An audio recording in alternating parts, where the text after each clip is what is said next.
I'm not talking to you now. Sorry, I just tickled myself. I'm like, oh! Mr. Wave, you literally legs, arms, and a head. What the fuck?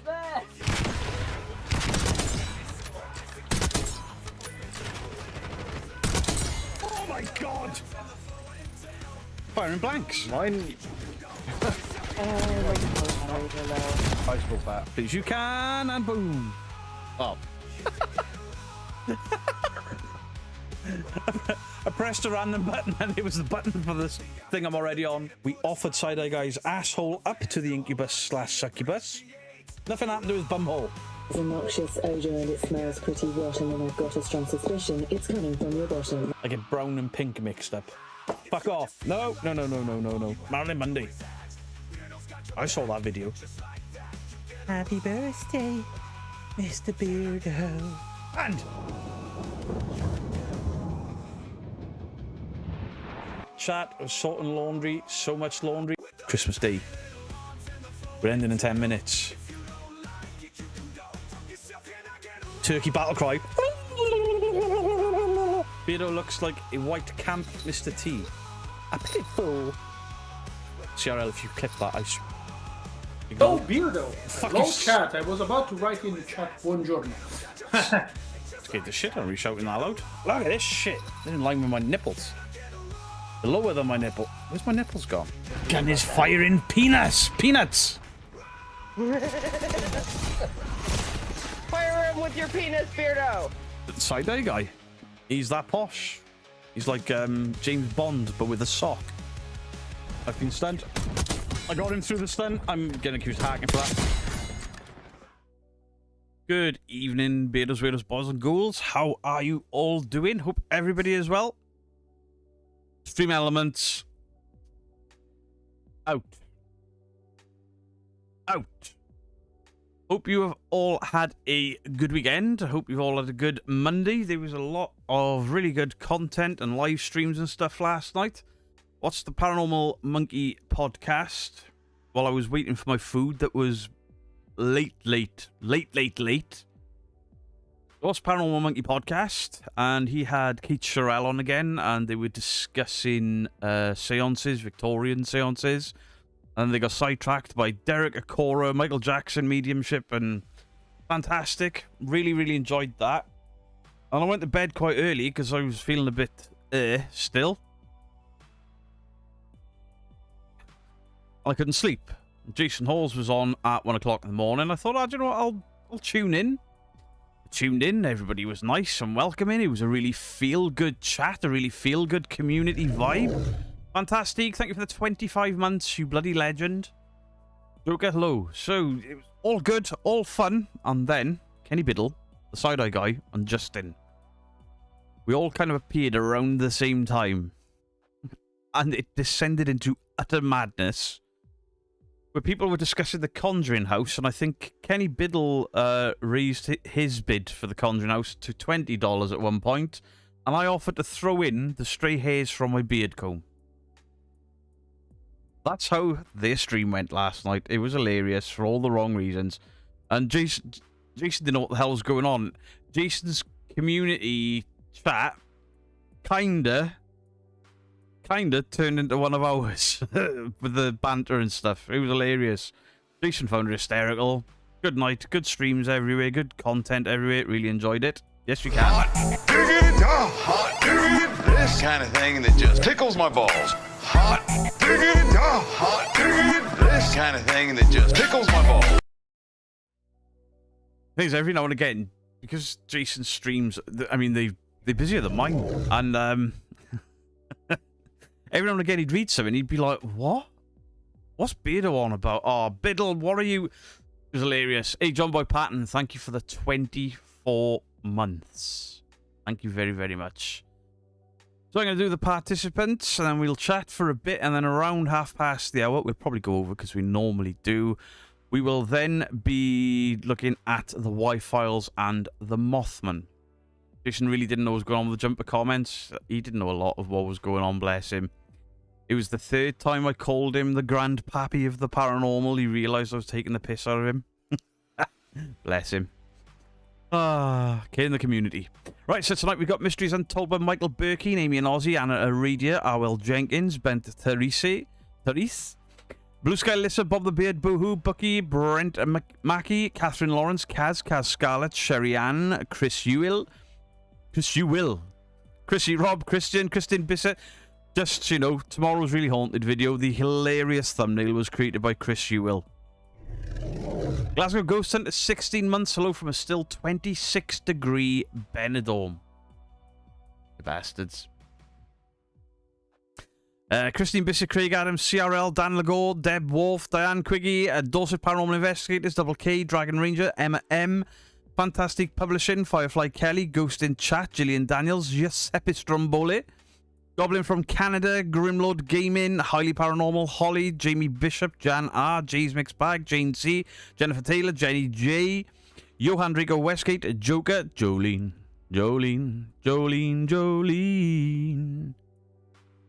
John Boy Patton, Crazy Ken, just a Crazy Jen, Kathy Schmililila. I don't know how to say that.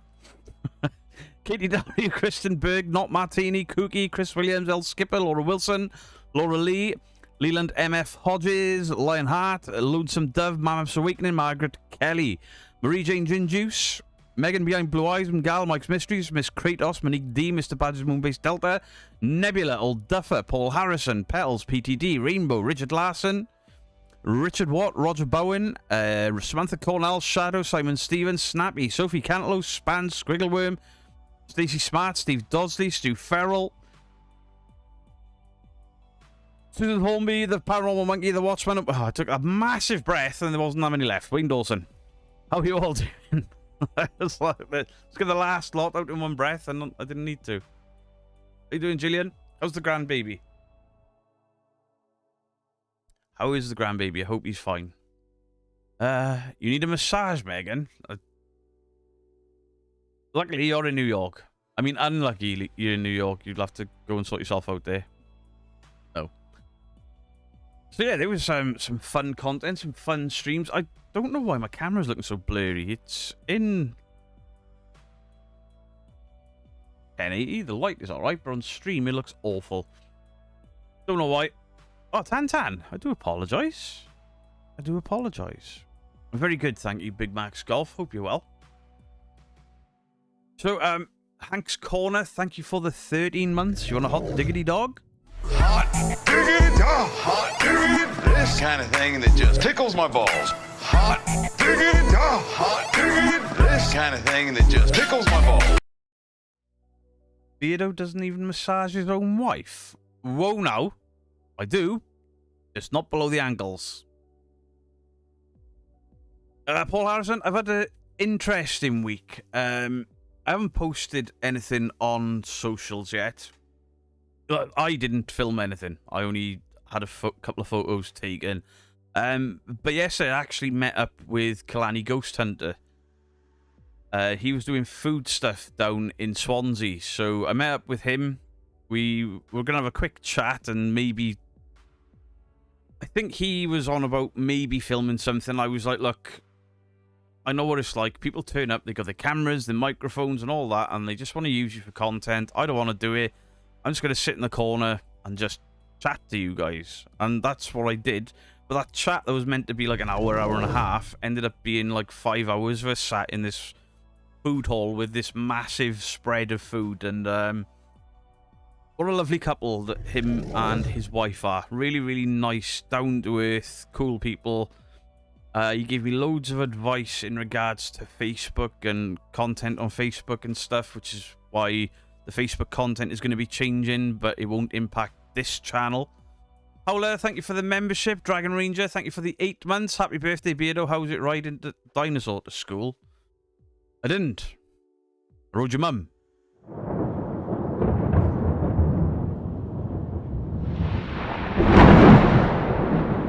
You see Jolene agrees like it means anything when all of my mods just gang up on me constantly. Andrew Hills, thank you for the £10. I just finished watching the Last Rites film. It was meh. Also, I know what you did last summer. Recall was Good, highly recommend. I didn't enjoy it. It was alright, but I didn't enjoy the first time. So, a requel to a film that I didn't think was that strong was not gonna be my thing. Holy shit, have I angered people with my review of Ed Gein. Really pissed people off. Like, you don't understand psychology. No, I don't, because I'm not a psychologist. I watched the TV series, numbnuts. Oh. Dude, bro! Dude! Bro! Demons! Demons, bro! Murders! We've caught a ghost! What was The Last Rite? What's that? Have I seen that? Oh, Conjuring. It was a dodgy copy because I was watching on the dodgy app on my Fire Stick. But the first 10 minutes was shit. I turned it off. But it wasn't very clear, you know. It was definitely a video camera in a cinema job. Paul Harrison, thank you for the membership. I appreciate it because we know what's good for you, Beardo. You just like picking on me. All of you.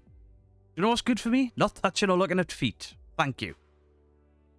Normally on Facebook, just a trailer of the video that comes out on YouTube. Yeah, so, on YouTube, I could make more paranormal content for the Facebook page, but I'm just going to be doing what I already do here. And I post funny memes. That's not going to stop. So my plan is, starting off with Wales, I'm going to try to find these little hidden gems. Do you know you got all of these TV shows like, not TV shows, YouTube channels like Turd Towns, and they go around like poor areas and they're like, look how shit this is, look how shit this is, look at this guy with only one tooth, look at this guy injecting in his arms in this lane, and I'm like, I watch it as some sort of sick, weird interest, and sometimes they got some nice drone footage, but for the most part, they just shitting on places, and I'm like, I grew up in places like that. I grew up in one of the places they featured at one point. Back the fuck off. It wasn't all bad. It was bad. So I'm like, instead of doing something negative, or something that's seen as negative, like debunking, it is seen very negative by a lot of people. Turd Towns is funny. My idea is to go and find these little hidden gems in Wales, and then from beyond Wales, stretching out.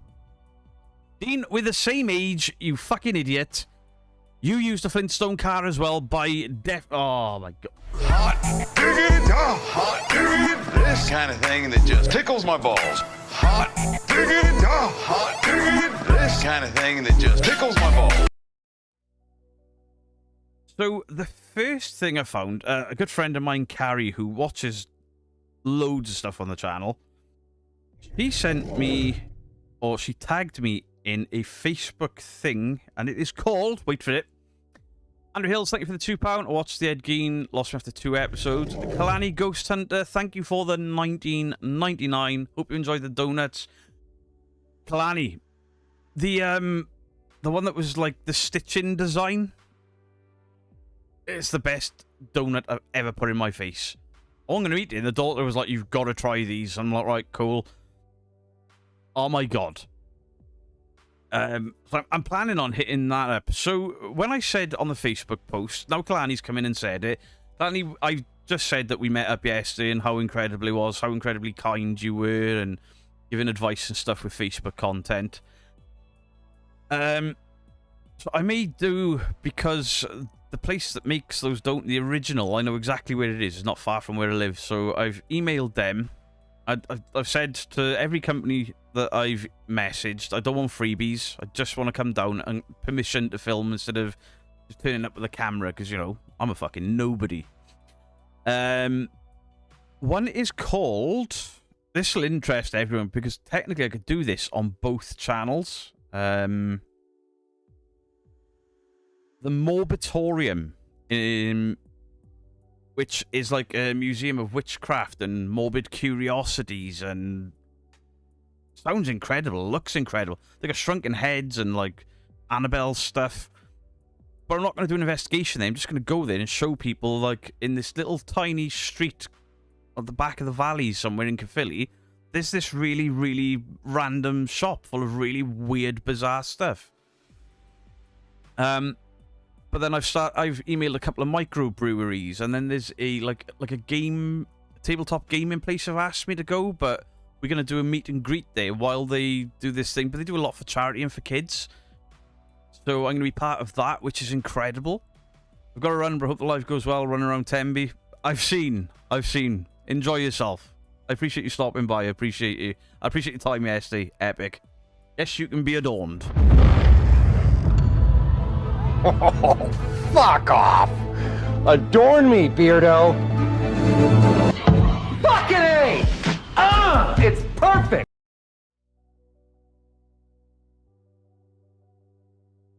I think you should share with Kalani Ghost Hunter what Mary loves. Everybody knows what Mary loves. Mary loves dick. Mary loves dick. Mary loves dick. I'll tell you what. There was. I can show you now. No, I didn't want to post anything until because of what I do. And you know, Kalani did a lot of ghost hunting. I was a bit like, could he get shit for it? And then he sent somebody that doesn't like me a video, a photo of me and him. And the guy was like, "You fucking asshole! What are you doing with him?" It was hilarious.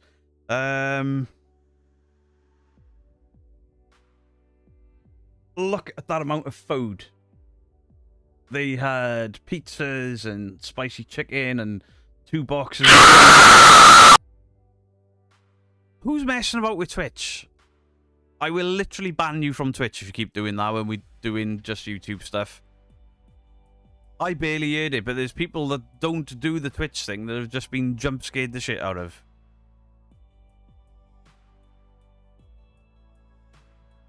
So, yeah.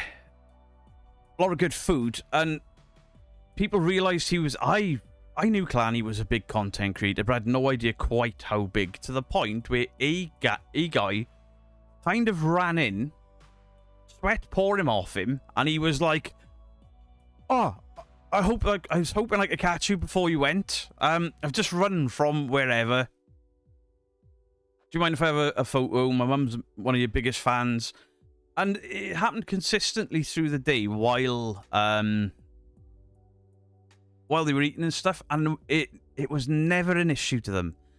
It was never a problem to them. They stopped eating, they got up, they were speaking, shaking hands with people, hugging people, and it just really, really good to see somebody with that sort of loyal a following and them have the time for everyone. There wasn't an eye roll or anything. Absolutely brilliant to see. They went to a place in Swansea for a Sunday dinner. This thing was massive. Massive. And then they obviously put the videos out and stuff. That place is now booked out every Sunday for the next year because Kalani had been there. So small businesses are getting a lot of help from them visiting. And I'm like, I don't have that following, but I could go to these little random curiosities and, you know, these local donut shops and microbreweries and things like that, and then upload that to Facebook. Put all that onto Facebook so there's a different type of content. So hopefully that'll work. After I sort of hit up the ones in Wales, I can find Mrs. Geek's found a few others as well. She's going to start coming to a few of them. I'm going to start... There's one in Monmouthshire I'm going to do, which is on the border. Then I'm going to start going further afield. And I've already had people in Manchester ask me, would I be happy to go to Manchester? And I'm like, as much as I like fish and chips, I don't know if I'll drive all the way to Manchester just for fish and chips. But if I can find a few locations on the way, or potentially a paranormal investigation, I can do it all on a couple of days, then... that could be amazing, you know? I run a small business. We seriously need all the help we can get. I don't know where you are, Sam, to be fair. But yeah, it's, you know, if it's something where I can go in there, buy like a couple of donuts from a donut place or a couple of microbrewery beers from a beer place and then show what they do. But I've emailed all these places, and instead of just going in there, buying stuff and filming unannounced, which Kalani kind of does but doesn't do, I've asked them, could they tell me about the video.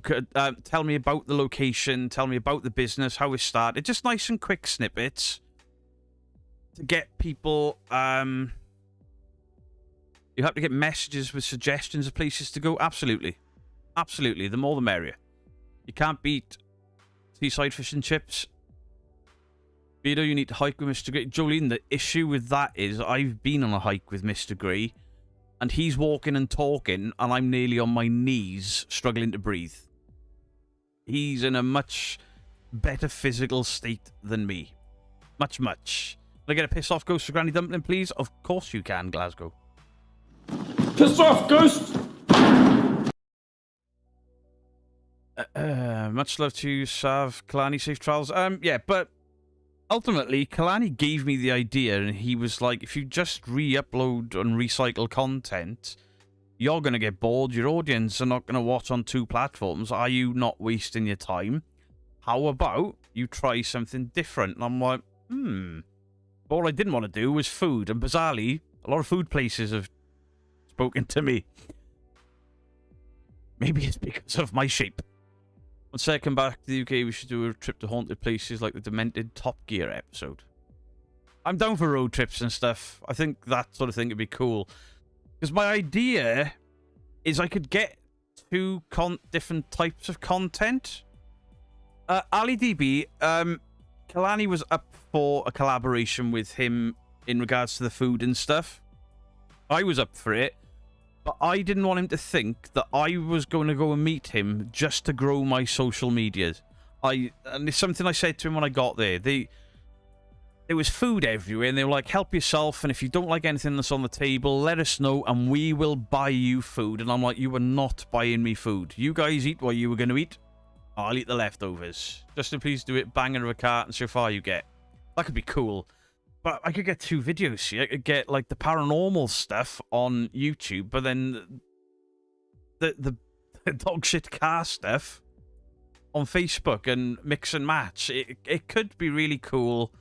And it'll scratch certain itches I got, because just looking at fake videos day in, day out can get a bit boring.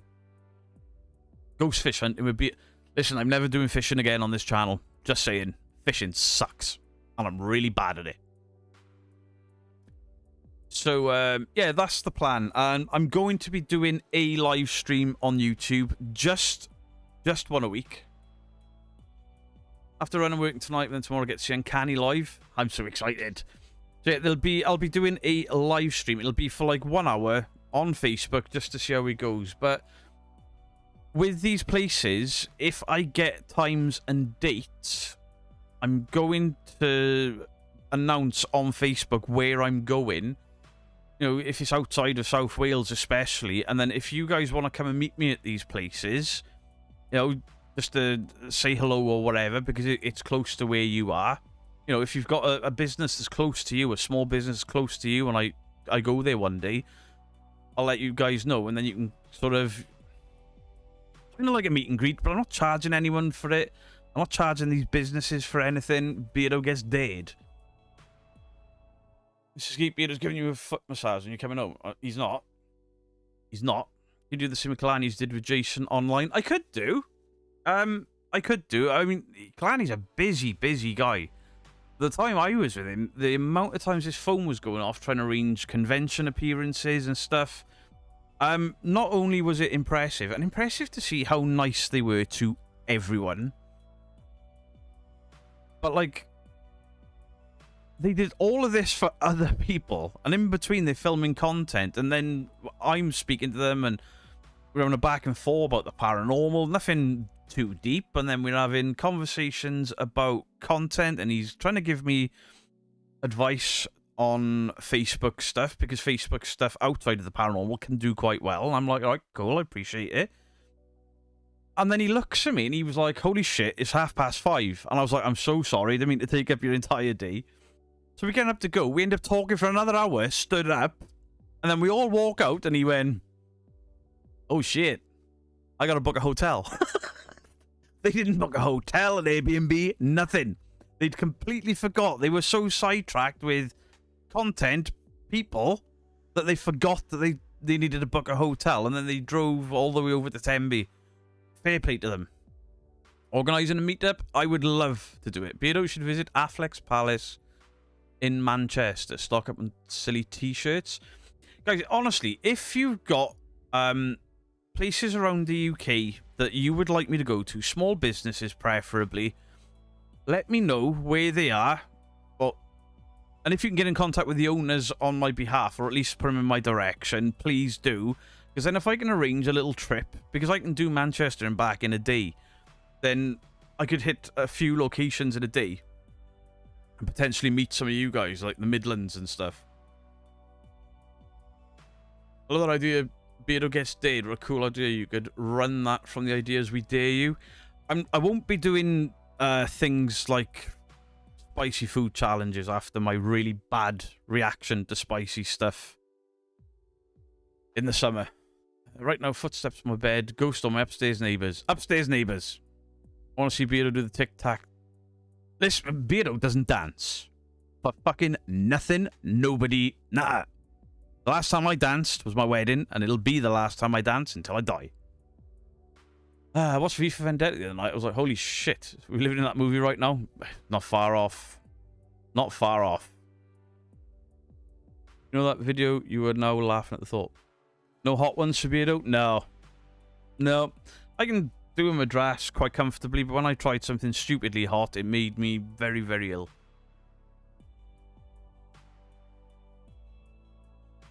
I can see CRL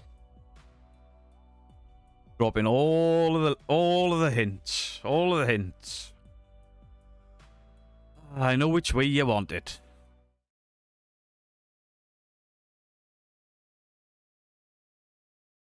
Wait, what happened there? Turns out Backstreet Boys is not working.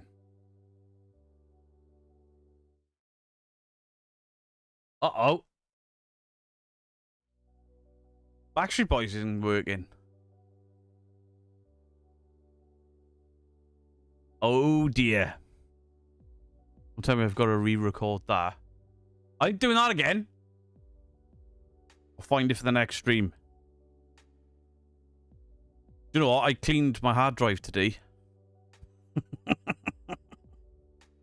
I probably haven't deleted it. I've probably just broke the link by moving stuff around in folders. I'll be able to get it back either way. CRL killed the stream. Exactly. Guys, put a 1 in the chat if that's CRL's fault.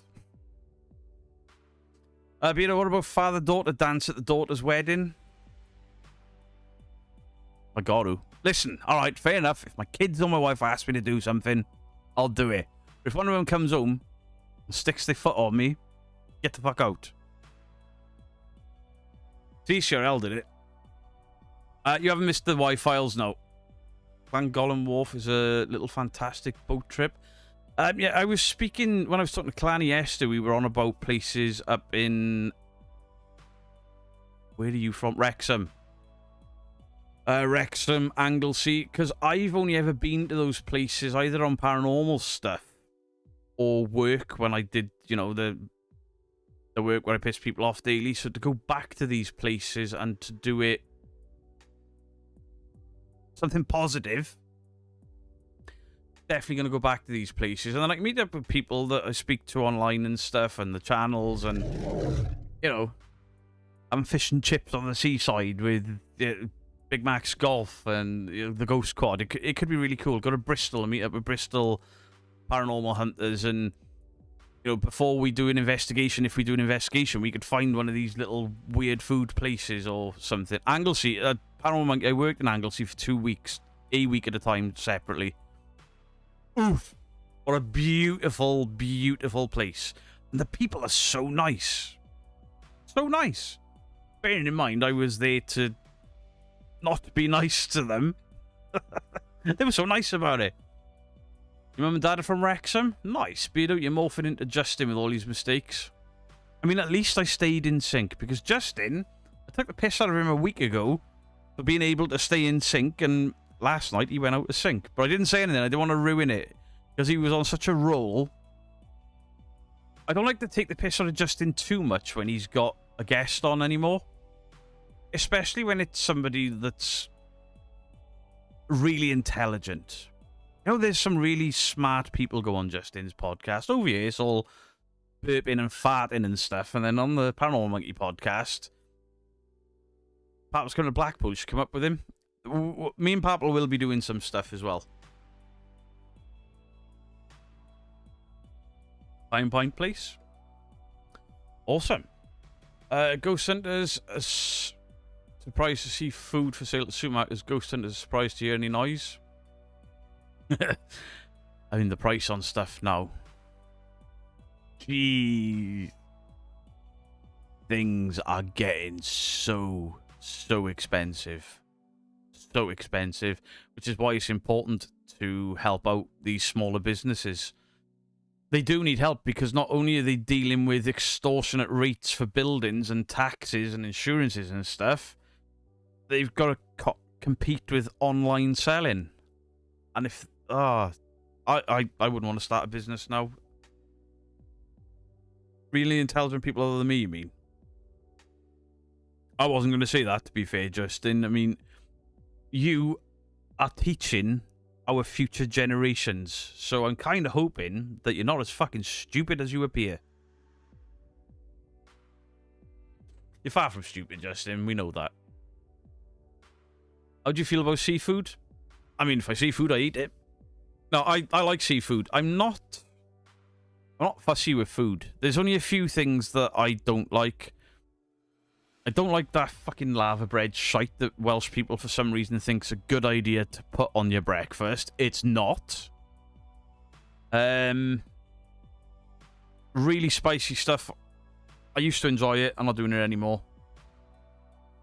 But yeah, other than that, I'm really not fussy. I don't like lava bread and cockles, but crab, I can eat crab and lobster and fish, yeah. Sing the Backstreet Boys while live now. No! F off! 500 quid. No! Before anyone fucking tries. No! What's worse than a box full of snakes, spiders, and cockroaches? A box full of spiders, snakes, and... That was full... See, cockroaches are just disgusting. They don't bother me. Spiders, I'm not anywhere near as bad with anymore. I love snakes. You like fish balls? Fish balls? I've never seen fish's balls. They're teeny tiny. Do it, I'll do it. You said it. I'm not doing it. Do not put £500 in. This isn't a charity stream. Anyway, it's 1:30. Saved by the bell. You miss onions and chicken. Curse the allergies. Oh, do you know what? I think I've developed an intolerance for wheat. Because I didn't eat whole donuts, but I ate chunks of donuts. And I had a pain there for hours after. And I was like... Vito sticks fish sticks in his mouth. Yeah. I haven't played Metal Gear Solid for years. What's the Ghost Hunter's favourite thing? Cat balls. Vito doing another video featuring those lovely mods of yours. Lovely? They're lovely to you lot. Fucking horrible to me. AV Stevie, how you doing? Fish balls too small. You gotta eat too many to get full. Oh. Gotta be tiny, right? I'm not starting a poll to do something that I don't want to do, chat.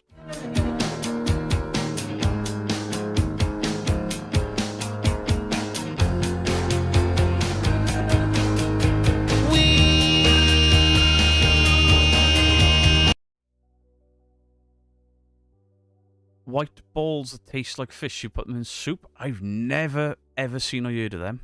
Apparently you can't use beef stew as a password as it's not strong enough. The fuck out. On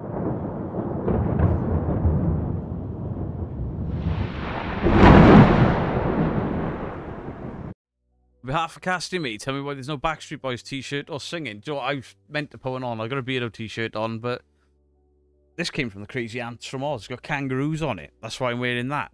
Because other people send me nice stuff that I like. Hecklefish burger. No. For £500, I'll sing it. That was Big Mac saying that, not me. Just saying. Shouldn't play with cat balls. Should play with your own. Thanks for that. Do it. You know you want to do it. Everybody does it. You know you want to do it too. I don't. Only use street parts of donuts. Only used to leave the hole. A lot of bands tonight.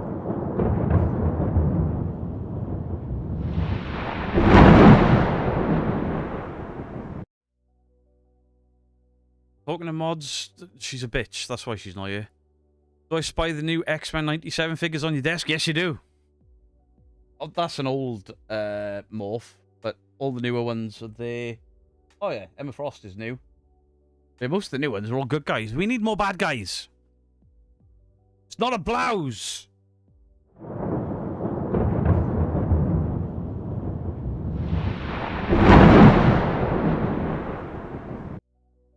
And you? You've been panned.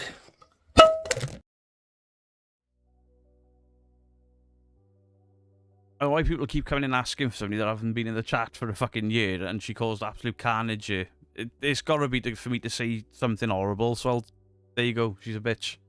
Stop mentioning her, please. You have lazy fingers. I got a lazy everything, Blue Sky. Your password is try again. Mine too. Where's Possum Pete?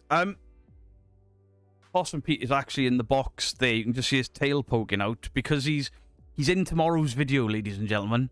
He is in tomorrow's video. You'll be happy. Somebody said about the intro I did with the lights turning on the studio, they were waiting for something to happen, and it didn't, so now it does. The Buffalo soon, his son left for college. Bison. Oh, for fuck's sake. 3 Spires. Lee, I'm really sorry. I'll do it straight after this stream. At 9 o'clock, Lee, text me and remind me.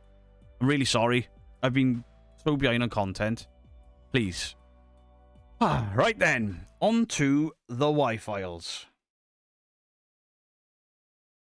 You reckon she's watching, crying? Have I fisted Possum Pete? No, I didn't. You'll see. You'll see. Calm down. You can have a dude, bro, before we start. Don't forget, once we start this, the buttons and stuff can wait until after this one. Dude! Bro! Dude! Bro! Demons! Demons, bro! Murders! We've caught a ghost! It was just a sense of humour. What? What are you on about? Halloween, could we get red light in? Yes. I was contemplating putting the green screen back up for Halloween, but bit of a ball ache. The daughter wants me to put the green screen up constantly so she can sit behind me when I'm streaming and not be seen. I like my room to myself, thank you. She can come in here when I'm not in here. I don't fist Pete. Ah. How can he text you when you have your notifications off?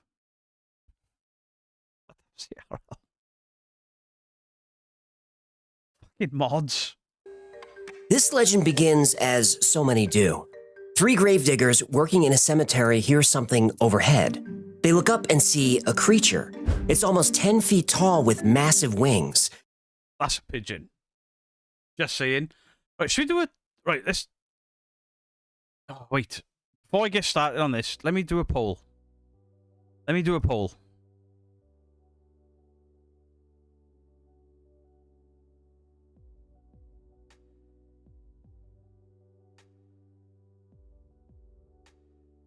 There you go. Is Mothman real, yes or no? I'm not dealing with the variations and all of that stuff. Just, is Mothman real, yes or no? Let's go. It's perched on a high tree branch, staring at them with glowing red eyes. Then, in an instant... Not a pigeon. It's gone. 3 days later, just a few miles away, 2 young couples burst into the local police station. Terrified, they report being chased by a tall man with wings and glowing red eyes. More and more people would report seeing a creature that stood on two legs, was at least 8 feet tall, and had wings. Some said it was half man, half bird. Others said it was half man, half bat. But the name that stuck was the Mothman. What do I mean by real? Is it an urban legend, or is it a cryptid that people have seen? This isn't multiple choice. Is Mothman something that people have actually seen? Is it a living thing, or was it a living thing at one point? Or is it just bullshit? Martin Jordan, how are you doing? Come on, keep up, chat. Yes or no? That's it. That's it. Fuck me. Though the Mothman terrorized hundreds of people for a year, it never physically harmed anyone. But 13 months later, that would change, and 46 men, women, and children would end up at the bottom of the Ohio River. LSD, probably.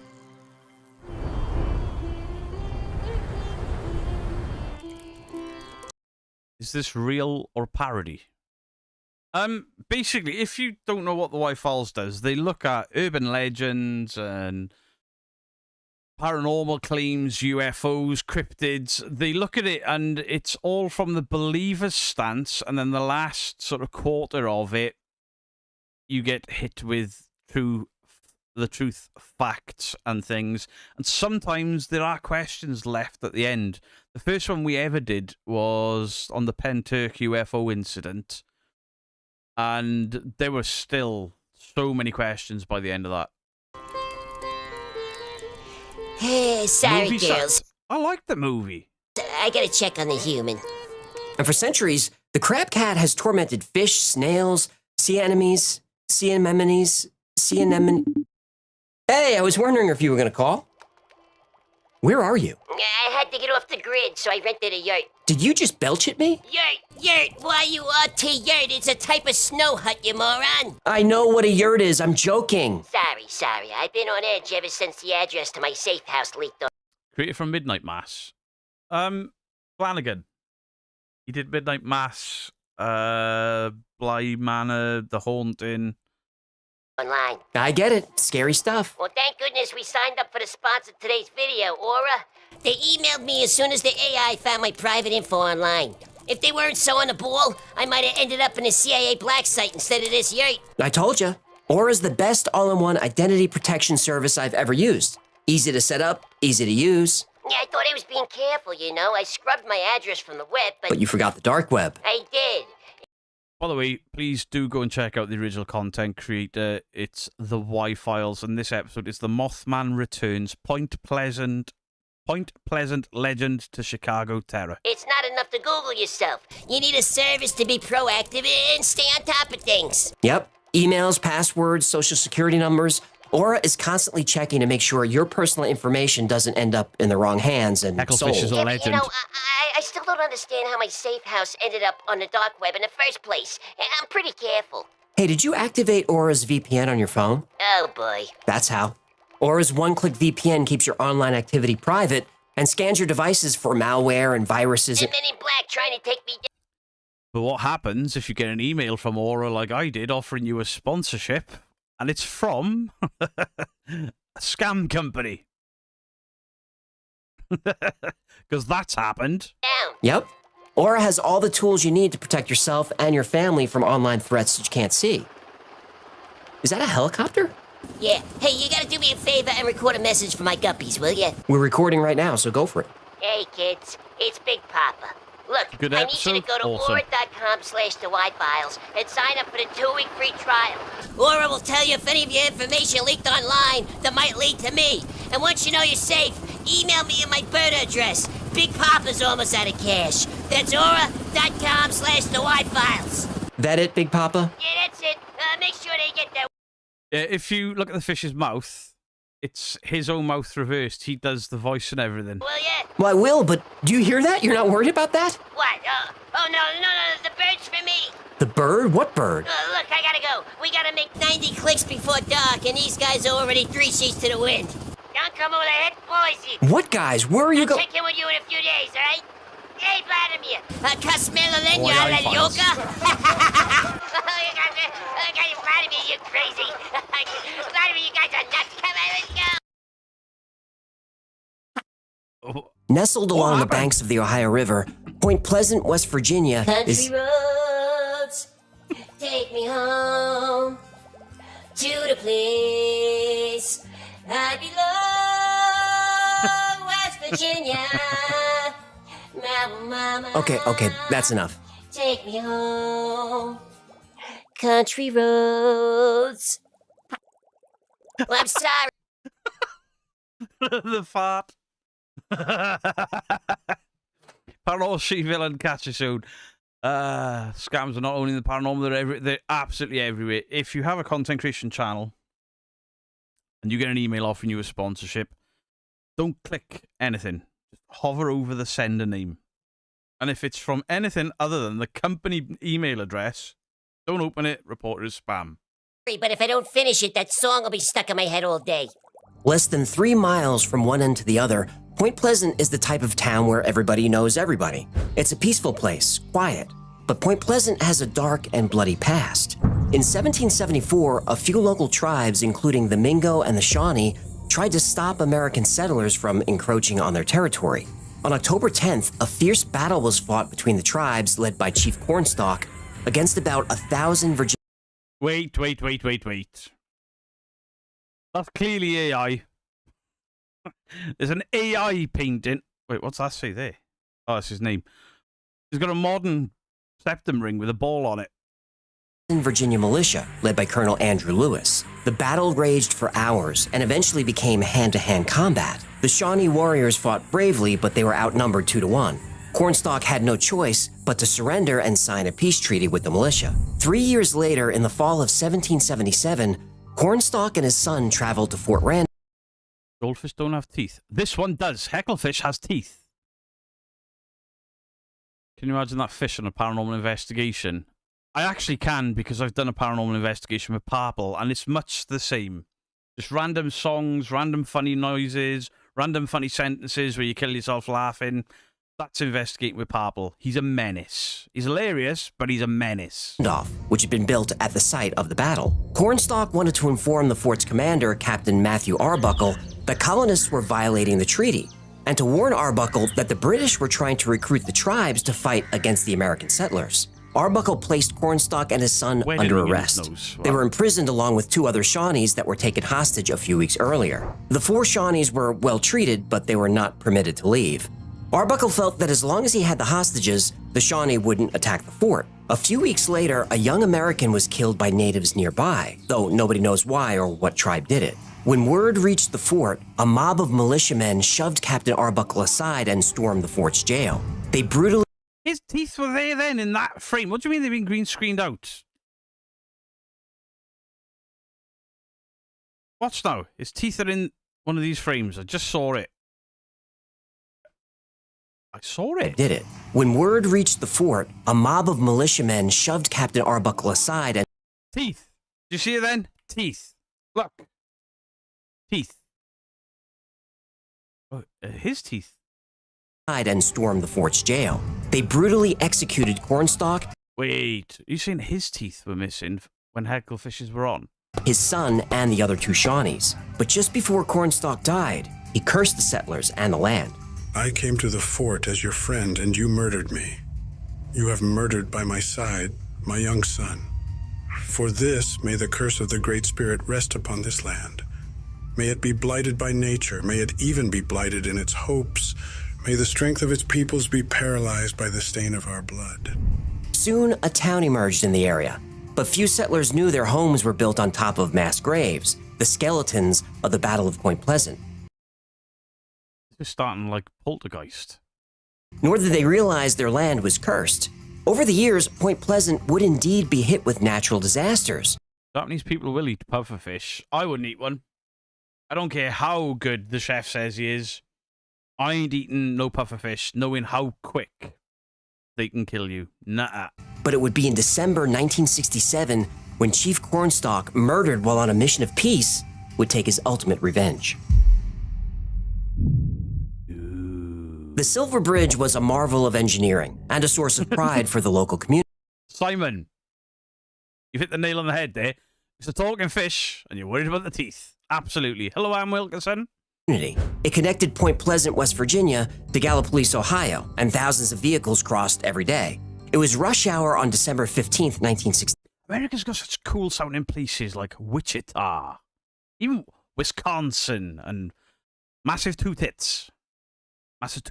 Massachusetts. These names are epic. I love them. And the bridge was packed. It was Friday night, and commuters were rushing home to get a jump on the weekend. Holiday shoppers had cars filled with Christmas gifts. As the sun set and twilight descended over the bridge, traffic slowed to a halt. Suddenly, a loud crack was heard, and then an unnatural screeching sound. Before anyone realized what happened,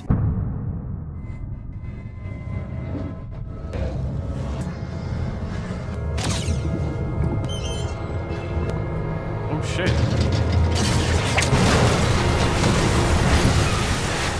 People in their cars watched in horror as the bridge buckled and began to shake violently. The sound of steel twisting and tearing was deafening. The scene was something out of a nightmare. People screamed and ran in all directions, desperately trying to escape the chaos. The native words? I assumed they were, but cool. I love the Native American history, the stories, the laws, the folk tales, the folklore, the religious beliefs. It's fascinating to me. But for people on the bridge, it was too late.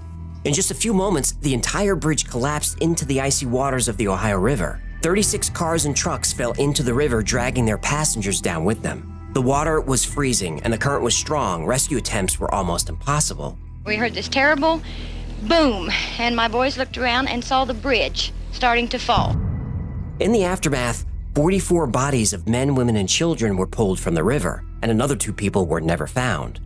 In the days leading up to the Silver Bridge collapse, people in the area reported a feeling of unease that they couldn't quite explain. 2 photos of the bridge were taken about a week before the disaster. Whoa, what the hell is that? People passing through the area saw a bat-like creature hovering near the bridge, a creature that locals called the Mothman. See, this is where it gets into weird territory for me. A lot of people died. 2 people's bodies were never recovered, and it's going to be linked to a curse from Native Americans and some mythical beast. I understand that maybe people at the time have done that themselves to help them cope with grief, maybe.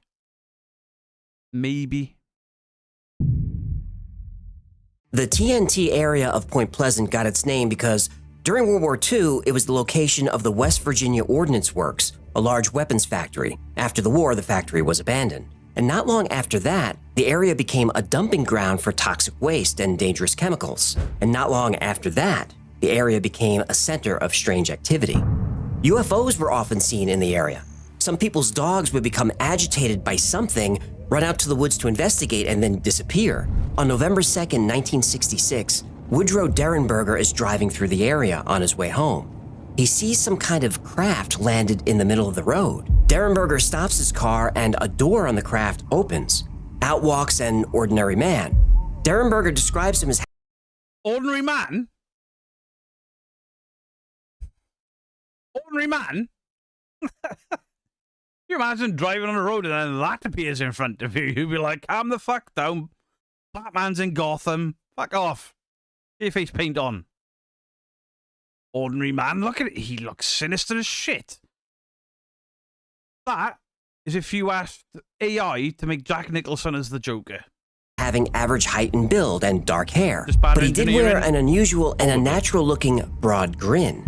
The strange man tells Derenberger telepathy. And high radiation cause all this. I don't know if high radiation could cause a bridge to collapse, but with all that work going on, could vibrations and bad bridge design? He's freaking me the fuck out. That his name is Indrid Cold from a planet called Lanulus. Over the next few Pennywise years, Indrid Cold would visit Woodrow Derenberger several more times. That very same night, 2 men had to stop their vehicle when a craft landed in the road directly in front of them.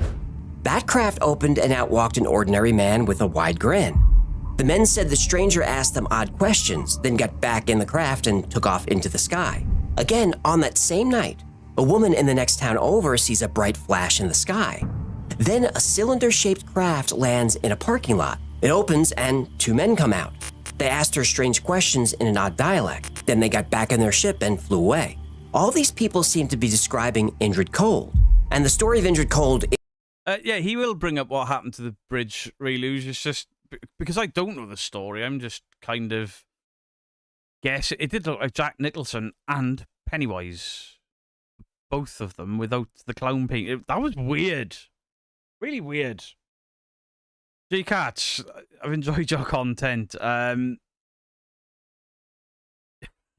Welcome to my world, where everything you say gets you into trouble. Fun. Sorry, I don't mean to laugh. Is a wild one, so let me know if you want me to cover it. No, the area around Nicolas Point Cage. Pleasant was Good suddenly film. flooded with paranormal activity. Not just UFOs, but other lights in the sky. Poltergeists and ghosts were being seen. Electrical disturbances were burning out people's televisions. Telephones were ringing at all hours, day and night, but there was nothing on the line but static. And it all started happening when, on November 1st, 1966, the night before the grinning man appeared, a National Guardsman reported seeing a half-man, half-bird watching him from high in a tree. After a minute, it disappeared. 2 weeks later, the Birdman was seen again. 4 men were working in a cemetery digging a grave. As the sun set, they saw a flying man hovering right over the cemetery. A lot of sightings, right? 3 days later, on November 15th, Roger and Linda Scarberry decided to go for a drive. They picked up their friends Steve and Mary Millette and cruised through the TNT area. G-Cats, I'll say this. You handle it, and you try to toe that line much better than I possibly could. Because, obviously, I've got a specific side of it, and I've got a very different outlook on it all than you, because I don't like certain channels and stuff. Yeah, fair play to you. Well, there's your problem. Did a great podcast and the bridge collapse from an engineer and skeptical standpoint. Jizo, I'm sure it'll get to it towards the end of this. This is why I pick episodes that I know little about, so I can sort of see if I can guess what some of the debunks could be, or if the community have got ideas. I mean, a lot of people have probably seen this or know more about it than probably he does, but it's just a fun little hangout for us. And instead of me just reading chat like I do on a Sunday as well, it's something for us to react to and go off. And I love the Y-Files episodes. They're so well done. I know some people have got issues that he leaves the debunks till right till the end, but it's like a big reveal. I like it. Get excited about it. Driving past an old power plant, they saw a tall man standing in the road. But as they got closer, they realized it wasn't a man, at least not a normal man. It was a humanoid creature, at least 7 feet tall, pale, with wings folded on its back.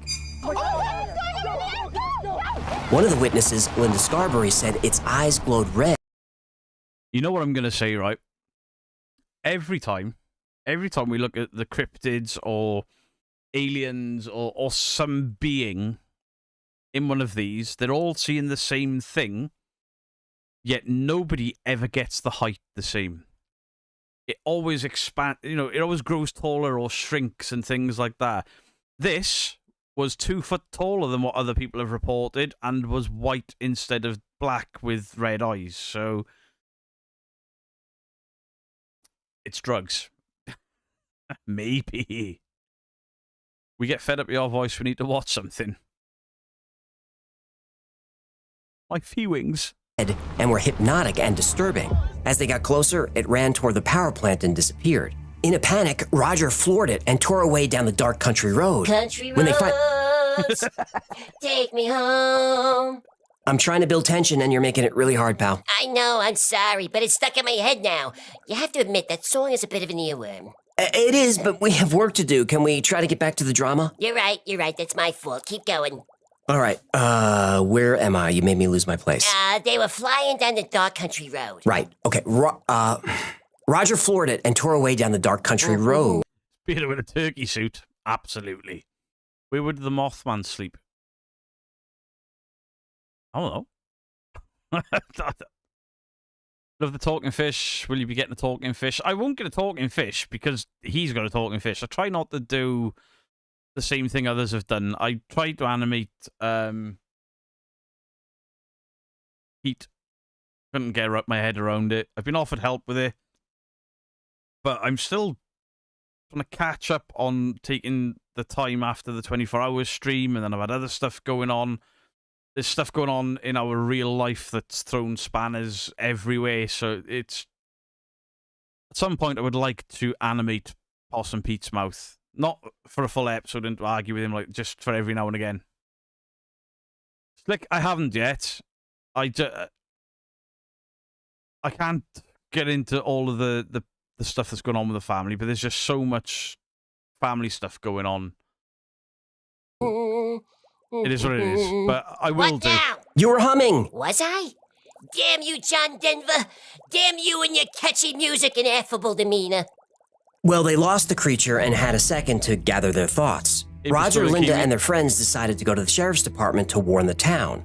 They didn't expect anyone to believe them, but they felt they had to try. Then, a few miles down the road, they couldn't believe their eyes. Perched on a billboard was the creature. It was following them. When they drove past it, the creature spread its wings and launched straight up into the air. And no matter how fast they drove or what turns they made, the creature stayed with them. They hit a straightaway and gunned the engine. 70 miles an hour, the creature could keep up. 80 miles an hour, and it was still with them. Every so often, it would swoop down toward their car and let out a terrifying screech. They had to go faster. When they hit... You know what that is? It wasn't the Mothman following them. They were looking in the rearview mirror, and it was a moth on the mirror. And every now and again, it'd slip. At 90, they thought they lost it, but a few minutes later, they heard the screech. It was flying about 50 feet behind them, but gaining. They had to go faster. Now pushing 100 miles an hour on a dark road, they were worried about crashing or flipping the car. But as they approached the lights of the town, the creature slowed its chase and disappeared. I'm sorry, what decade were they in, doing 100 miles an hour in a family car?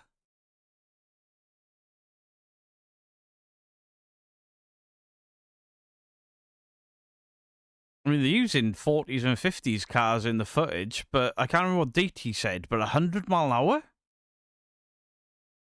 When they arrived at the sheriff's department, they were surprised to hear that people were seeing the creature all over the area. And this was only the beginning. The day after the flying creature chased the Scarberries and the Millettes away from the power plant, We don't believe in the Mothman. It's impossible for someone that heavy to be able to fly. People's bones are too heavy. And how do you explain Angel from the X-Men, then? Marcella Bennett was visiting her brother in the same area. Around 9 p.m., Marcella left her brother's house with her 4-year-old daughter. Hey, When Black she Cat, reached for the Mama Bear. handle of the car door, she saw what looked like legs. Then she heard her brother yelling for her to get back in the house. As her eyes slowly moved up, she saw a humanoid creature at least 7 feet tall with wings. As soon as Marcella saw its Mothman did not get his penis stuck in the door of the car. Grow up. red eyes, she was frozen. Her brother kept yelling, but she couldn't move. 1966. After a couple of seconds, a car like that doing 100 mile an hour.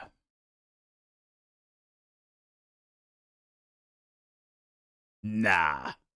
she snapped out of it, stumbled, dropped her daughter, and fell.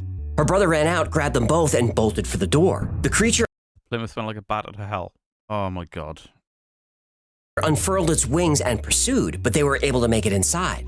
They locked the door. The creature banged on the door a few times and even tried the doorknob. A few seconds later, it was gone.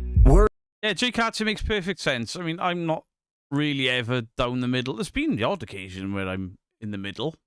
I'll sit in the middle and I'll say I sit in the middle. Obviously, I'm on a different, I'm far more one side than the other. But no, I appreciate what you do. And it's got to be difficult sometimes to keep your cool when you're getting dragged in. And you... Alton was out of order, to be fair. Jason didn't mention his name, and he's like, "Why are you saying my name, bitch?" He didn't say your name, bitch. There's someone else wanted to read that. Wonder if Jeepers Creepers is inspired by the Mothman. I think he was. There were a few things in Jeepers Creepers, like with a lot of horror films, where there's a few things that have influenced them. Ford F1. 1960s Hot Rod. That wasn't Hot Rod, though, was it?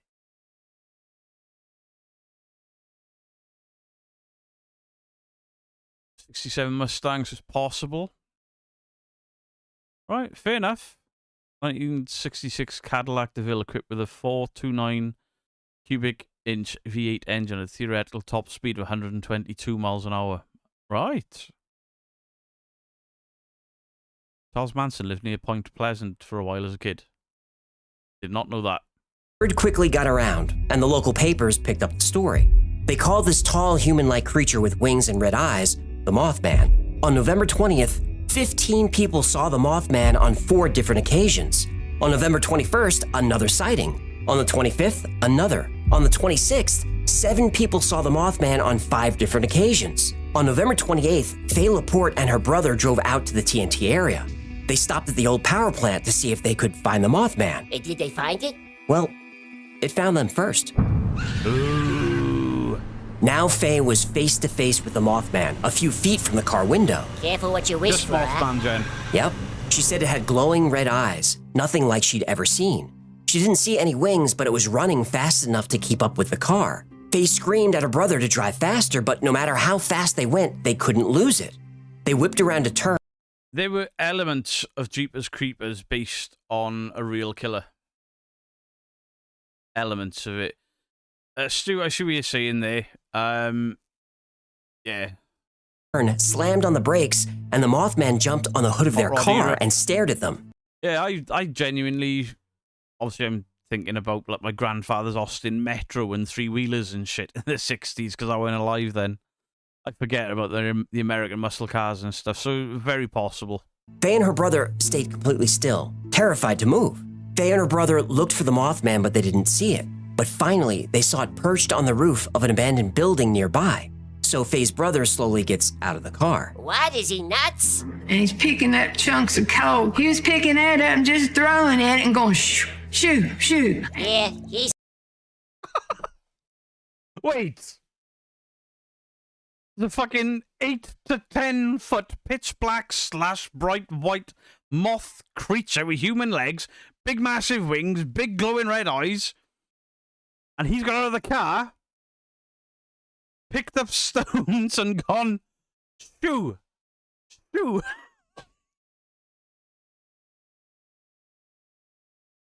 It's like Freddy Krueger turning up in your dreams and going, oh, not tonight, mate, I'm fucked. I've got to sleep. Shoo. Oh, dear God. Oh, that's hilarious. Nuts. Then the Mothman opened its wings and flew off into the darkness. The following week, 3 more separate sightings. The week after that, the Mothman is seen 4 times by 18 different people. I saw, this big... Is this just one of those things where a person reports it, and then what's the famous thing with the graveyard? Where a kid was unfortunately murdered or disappeared, and then somebody claimed, it was in Scotland, I think, and somebody claimed to have seen a vampire. And this vampire apparently had like metal teeth or something and a bit of a skull for it. Bizarre story, but the local kids believed it so much that they caused a riot.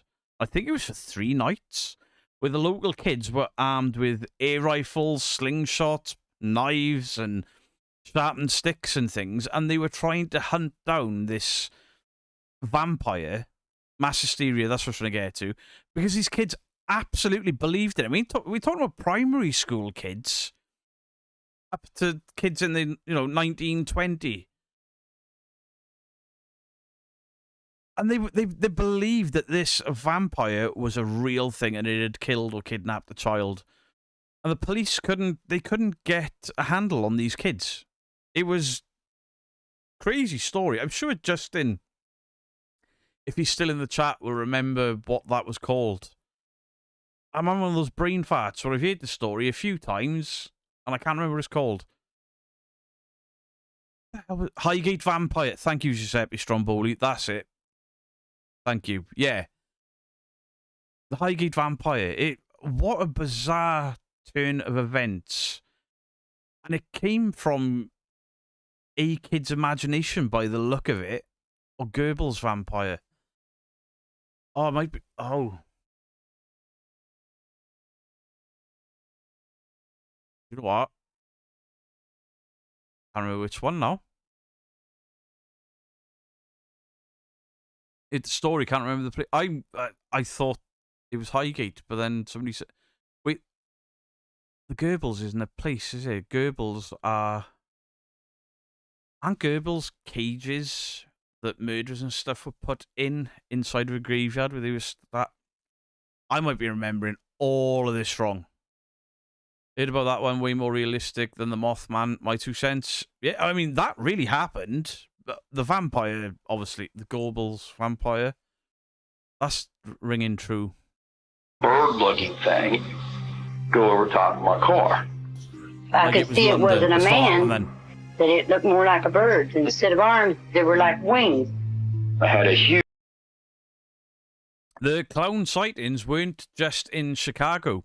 The killer clown thing started in Chicago, but it started happening in the UK as well. And then people were playing up to it and actually dressing up as clowns and just stood creepily on street corners and stuff with giant mallets. And Goebbels in Glasgow, that's the one.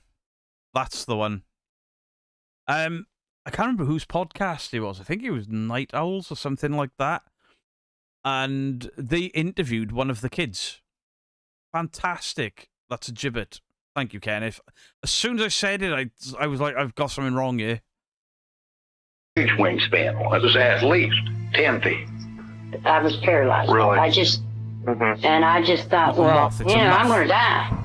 People describe the Mothman the same way. Over 7 feet tall, with glowing red eyes. It's shrunk another foot. This is where clearly people are making shit up. When it's gone from 10 foot to 8 foot to 9 foot down to 7 foot. It's changing height. It's changing its feathers or fur color. Cool story, but absolutely full of it. And it's a shame. I love stories like this. But then when you hear the Panther in the Brecon Beacons, one guy sort of suddenly loads of sightings but they never actually found it. Yeah, there's been a lot of big cat sightings in the UK. Some of them people still believe are true, but it's like, well, where are they? Why have they never been found? Because at some point that cat is going to get hungry and turn up somewhere. A grayish-brown body and huge wings. These descriptions matched even before the news reported on the story. Speculation went wild. Nobody had ever seen a creature like this. Does it make you wonder? Like the Slender Man. To us, it's just an internet story that people started to believe. So what happens in, say, 50 years' time? Does Slender Man become a legend that could or couldn't be real, like Mothman, Bigfoot? Do we start to lose that it was an internet thing and people believe that it was, people saw the Slender Man? I wonder. DNA has been found. Really? It's Goebbels, not Gerbils. I didn't say gerbil. Anywhere on Earth. That's when a new theory was proposed, that the Mothman was from somewhere else. Wisconsin. John Keel was a prominent ufologist and paranormal researcher. He's most well known for the movie The Mothman Prophecies, which is based on his novel of the same name. When the Mothman... I want to read that book. Is it a good read? I've seen a few people say it's a good read. I've seen a giant cat, 100% real. I thought I saw one. Me and one of my mates, we were working... We did a weird shift because of a store opening. And we finished at 2 o'clock in the morning. We were both riding home on motorbikes. And this fucking thing ran out in the road in front of us. And I looked and I'm like, there's a fucking panther in the road. It looked like a panther, it stopped, looked at us, saw the glowing eyes, and then it ran off. I'm like, holy shit, there's a panther on this road. He saw the exact same thing I did. He was convinced it was a panther. I went home, told my parents, and they were like, bullshit. What? I'm fucking serious. There were other people the same night saw the same thing, and they were convinced that it was a panther. And it turns out that there's like a mansion set back off the road. It wasn't a panther. The Great Dane had got out and was fucking with the traffic. So it's easy to see how that can happen. So did a few of us see this Great Dane and be like, holy shit, there's a panther? And then, you know, loads of people in the area suddenly were seeing a panther on the road.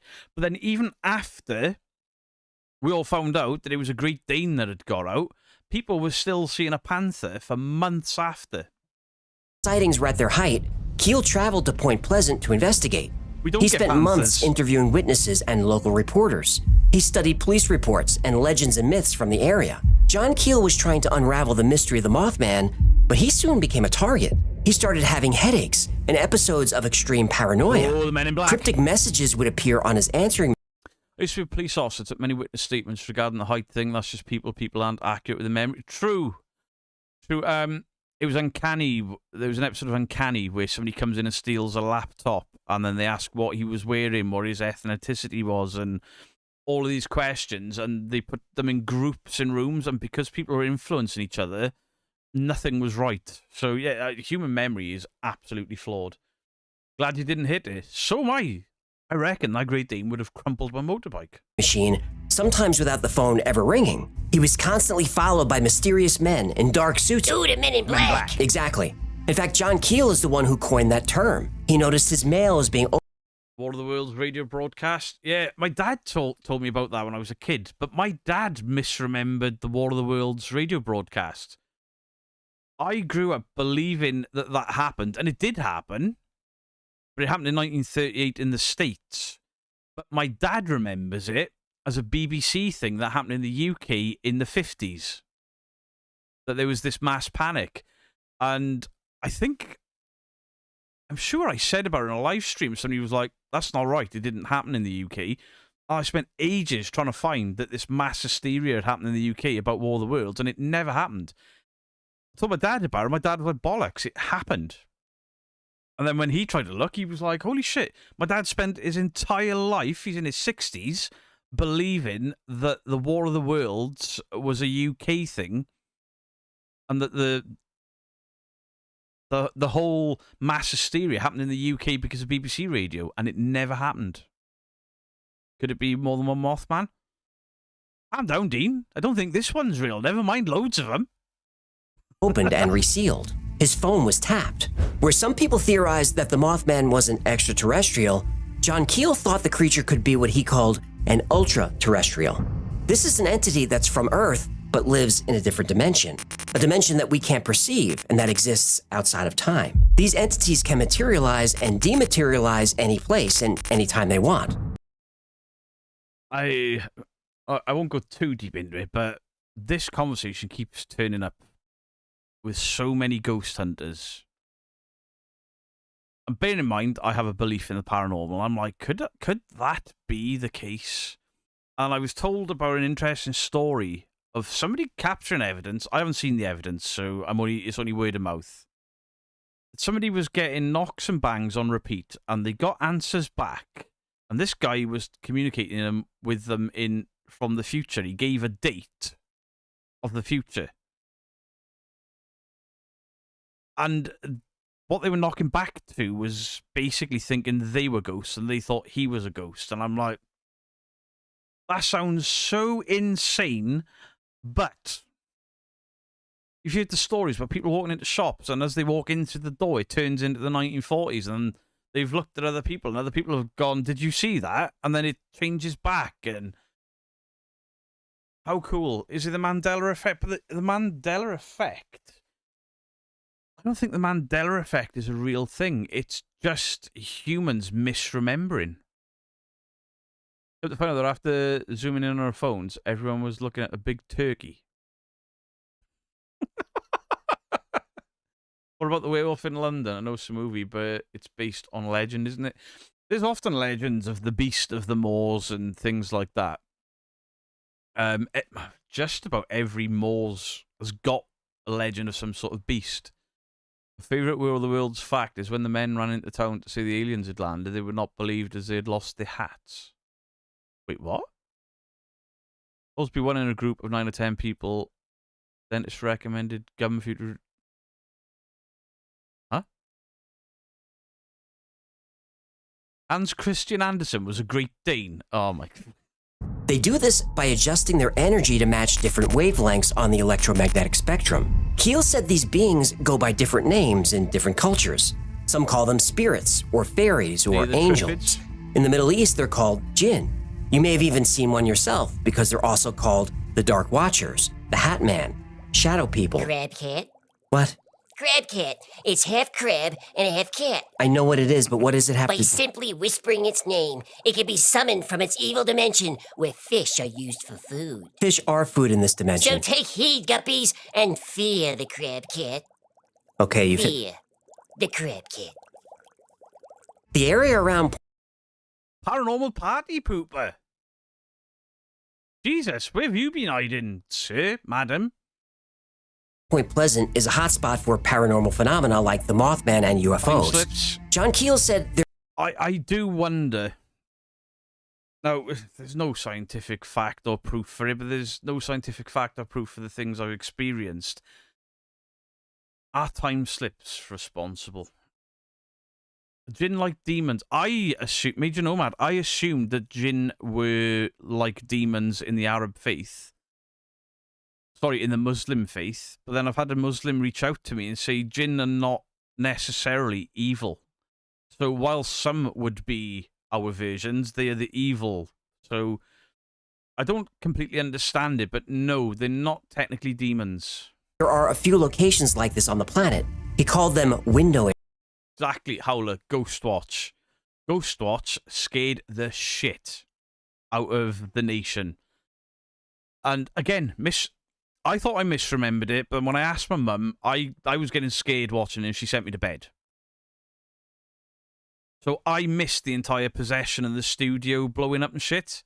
But I went to school the next day, and as much as people say they never believed it, it was a bunch of nonsense, nobody thought it was real, they did. Loads and loads of people, thousands of people believed every stitch of it, and they watched the whole thing. Not only that, but as somebody's just said, I've done an episode on it on the channel, probably last year. A young man, he was suffering with his mental health, unfortunately. But because of what he was suffering with, he believed that there was no proof of an afterlife. And he then unalived because of that, because he thought the next life may be better for him. Terrible, terrible, terrible, horrible story. And that's why Ghostwatch has never been played on mainstream TV. It was never replayed. And that's also why in the UK, every paranormal show on mainstream TV or terrestrial TV has to have, for entertainment purposes, at the beginning of it. And I didn't realise, but when Ghost Adventures, Taps, and all of those air in the UK, they'd put that warning on that as well. I assumed that America had to do the same thing, and they didn't. They just put it on the UK replays. Missed the end of Ghostwatch 2 because I had to go upstairs to my room, didn't see the possession of the credits that gave it away. It was so well done. People are watching now and they're like, look how silly it is. I'm like, it was the 90s, the early 90s. People believed it. Areas. In these window areas, human consciousness itself can summon these beings or even conjure a UFO. Some UFOs are directly related to the human consciousness, just as ghostly apparitions are often the product of the recipient's mind. There are deeply rooted psychic and psychological factors in the UFO phenomenon, and the sudden appearance of a light in the sky triggers and releases the human... Stu, on a rewatch, yes, the announcer literally says it was a drama. But me, being, 10 or 11, I didn't hear, this is a drama for the BBC. What I saw was, oh my God, these poor kids, they're being haunted, potentially by a ghost. I probably didn't know what potentially meant. And then for a split second, I'm like, holy shit, there's a ghost in the curtain, there's a ghost in the curtain. I saw a ghost in the curtain, and my mum went, oh. My dad went, this is nonsense. My brother went, ah! And then there was another, and they played it back and it wasn't there. And then you're questioning yourself as a child. And I know there was an announcement. I know that it was announced on like TV times and stuff. But as a kid, that got me. And it got adults as well. It really did. Ghost hunting for fun because ghosts aren't real, different from a rent. Energy that stimulated seemingly supernatural events. This cosmological system. Yeah, Pipe's makeup was genuinely creepy, and because it wasn't live, but it looked live. The phone calls going in. People were calling in, but they weren't getting through to a live show. Joe Beardo thinking Blue Peter changed overnight. Of control has been in effect since the dawn of humanity. It was the bedroom scene, Jenny, yeah. So humans are the ones creating all the weird stuff? Yep. And John Keel didn't just invent that theory out of the blue. The way to conjure a djinn is to think about one. Same with shadow people. There are many theories and philosophies that say everything in the universe, including human consciousness, is energy. A few weeks ago, we did an episode on the gateway process, which is a technique to tap into this energy. And once you're tapped in, you can conjure anything you want, simply by thinking about it. Now, this may sound like hocus pocus, but the CIA and the American military spent years researching this. Well, that explains the Men in Black. It could. Men in dark suits were visiting local residents, asking. But it was only announced at the start, which upset some people. Yeah, sorry, but The Exorcist, the original, was fucking hard, dude. It still freaks me out to this day. The Exorcist didn't scare me as... The Exorcist was more impactful on me as an adult and a father. It impacted... I've watched Rose Red, yes. Thoroughly enjoyed it.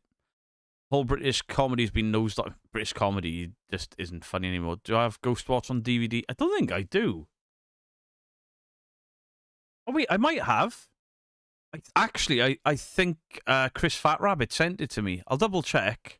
I'm sure Chris Fat Rabbit had a copy and sent it to me. Asking them to describe the things they saw. John Keel also thought the Mothman and... The agents of Men in Black were called J and K after John Keel. That is cool. That's cool. That's the coolest thing in this entire episode. Love this stuff. I do, Black Cat. I do. Beings like it were omens of impending doom. This is why he called his book The Mothman Prophecies. These entities would often show up before a... Do you know that moth? The skull on it. It's in Silence of the Lambs and it's all over merch. I nearly had that done on my throat. I always wanted it on my throat. Also, I've grown the beard, so it's pointless now.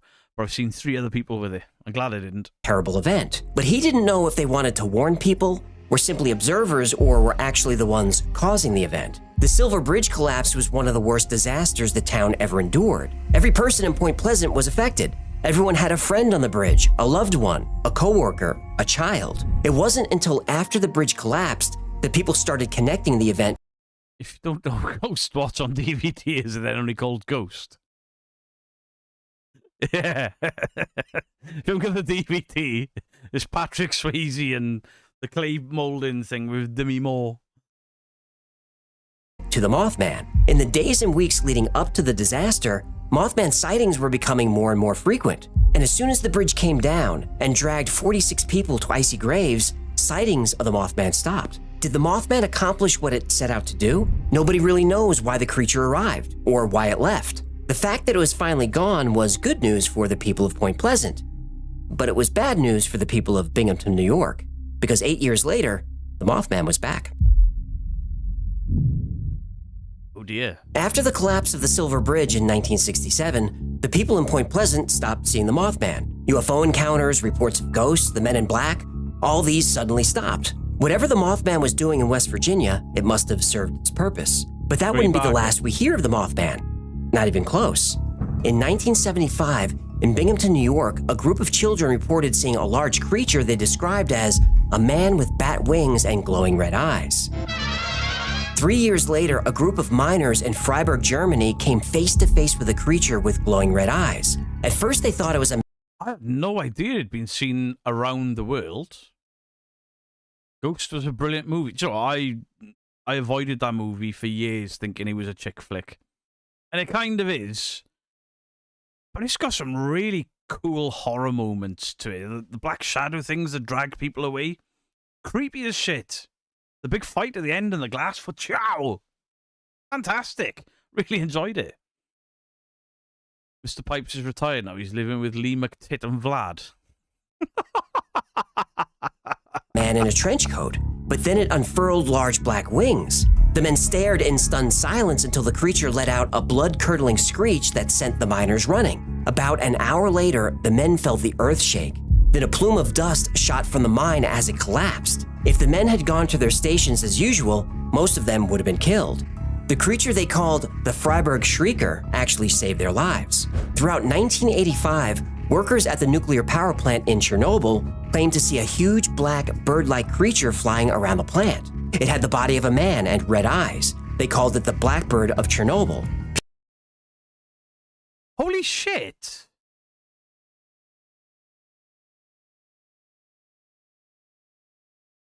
I had no idea this thing was seen all around the world. I thought it was like a very specific time period in the States. Wow. The guy in the subway will get off my train. He was cool. People in the area started receiving strange phone calls with nothing on the line but static. Even more people had nightmares, and these incidents got worse and worse until the Chernobyl explosion in April 1986. There was a Mothman seen and photographed near the Twin Towers in 2001 before the 9/11 attack. In August 2007, after a month of Mothman sightings, the I-35 bridge collapsed during rush hour. A large red-eyed creature terrorized the people of La Junta, Mexico in 2009. Shortly after, there was a swine flu outbreak. In 2011, people started seeing a giant flying humanoid creature all over the Chicago area. Like, all over. For example, what the heck is this? Since 2011, there have been hundreds of Mothman sightings around the airport, including photos and some crazy video.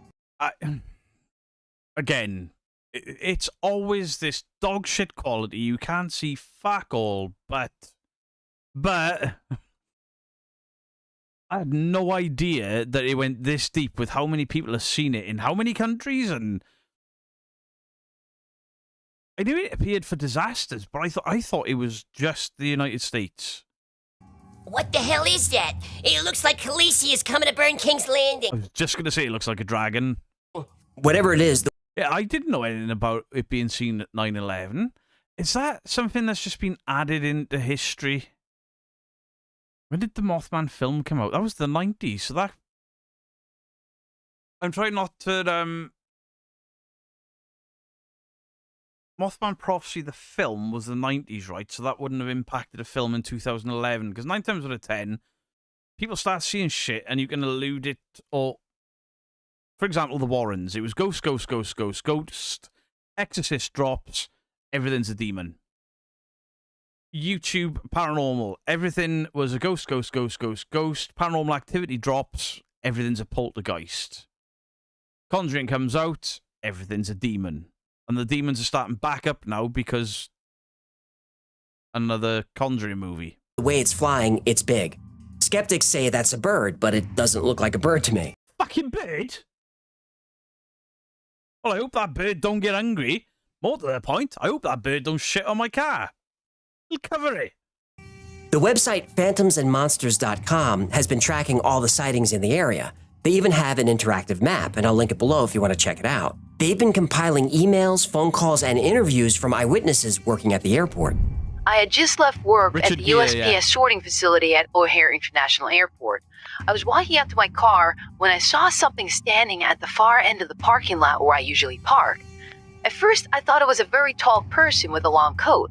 As I got closer to my car, I unlocked my car, which caused my headlights to come on. My headlights hit the person standing about 20... Is this the statue that everyone says about it's got a bit of junk in the trunk? 20 to 25 feet from my car, causing it to turn and look right at me. I saw that this was not some person, but some red-eyed being, and what appeared to be a coat were actually wings. That's Toothless from How to Train My Dragon. Hey, listen, let's not shout the word Toothless around here, alright? Which had spread out as it turned to look at me. This thing then started making some kind of chirping sound, almost a half chirp and half click, like someone was clicking their tongue, but much faster. It then made some type of screeching sound, and took off running toward me. It got to within 10 feet of me and took... Mothman with gear. 2002. Wow.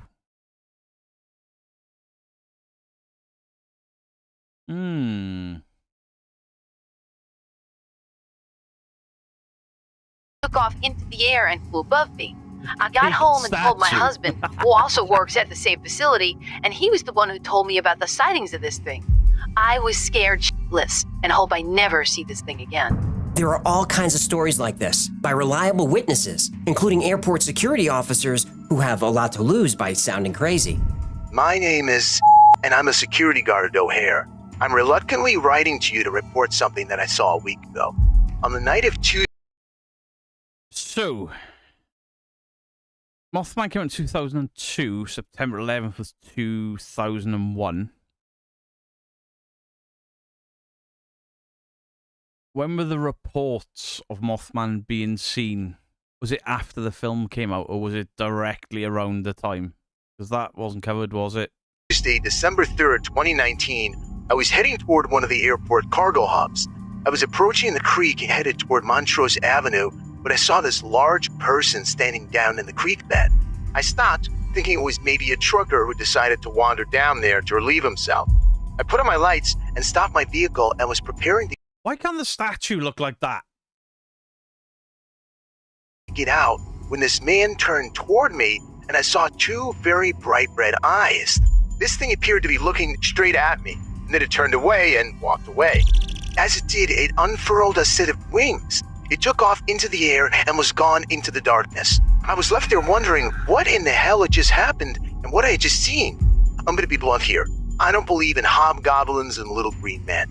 And I'm sure that there must be a rational explanation for this. I have worked too hard to get where I am and to have all that trash by saying that I saw a red-eyed flying man. Yet that is what I saw.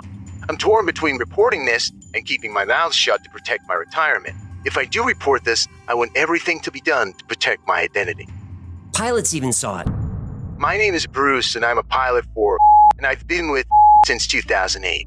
The incident I'm about to tell you happened on Thursday, August 8th, 2019, at O'Hare International Airport at approximately 1800. I'd flown into O'Hare the previous day and had stayed at a hotel for the night. I was due to fly out at 2000 to the UK. I was taking the airport shuttle toward the terminal. As I looked out the window... Beardo do be jealous of the junk in the trunk? Absolutely. The statue can't be fuzzy. Says who? I used to have a He-Man figure when I was a kid and it was fuzzy. What do they call it? Flocked. Flock the thing. I saw a large human with enormous wings and glowing red eyes perched upon a rail and looking straight at me. I was startled and, I'll admit it, very frightened. It did not move or attempt to hide itself as we approached, knowing that it could be clearly seen. It just stayed put and watched as we passed. When we passed, I tended... Why is he swearing? ...to look back and see if it was still perched there. I saw nothing and can only assume that it must have flown off when we passed. It's even been seen by air traffic control. I've worked at O'Hare for the last 7 years as a member of the air traffic control team. I was working the late evening at TRACON and had just walked away for one of our mandatory breaks. I was walking toward one of the terminal buildings when I noticed some movement out of the corner of my eye. Yeah, most of these voices and stuff, they're either AI or he does them himself, but he reads off written reports. I turned in the direction of the movement and noticed a large black shape coming to a rest on the ground near a light pole. This thing was at least 6 to 7 feet tall and jet black, and it looked like a very big bat, but was also very human-like in appearance. It sported a large set of black wings that also looked like the wings of a bat. They were open to their full length and must have been at least 12 feet. Batman. It kept its head down, looking at the ground, until an approaching vehicle startled it. That is where I saw that its head was short and squat, but had a pair of piercing red eyes. It looked in the direction of the approaching vehicle, and then began to flap its wings and took to the air. It disappeared above the building in the span of 1 to 2 seconds and was gone out of sight. I personally know of 3 other controllers who have had sightings of this thing, and just as many pilots who have either reported sightings in and around the airport. And the Chicago Mothman... Have I ever heard of a duppy? Laura Lee, thank you for the £2. What's a duppy? Right, sorry, 2 seconds. My daughter's ringing me. I'm just going to check she broke down or something.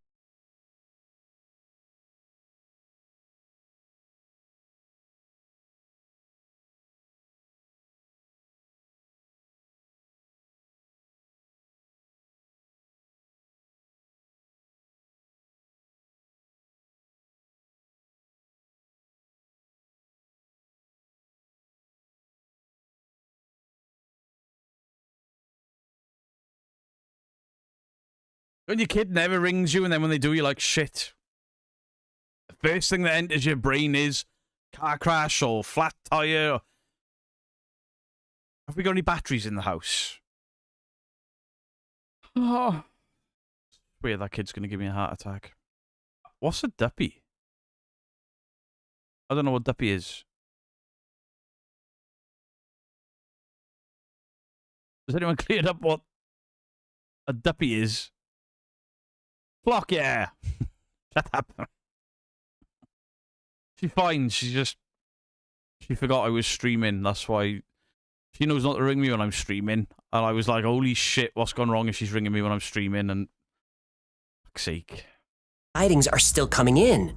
As recently as a few weeks ago, multiple witnesses reported a red-eyed humanoid with wings. It was perched on top of a building staring at them. When it spread its wingspan was, according to the witnesses, wider than a car. It made a chirping sound, then flew.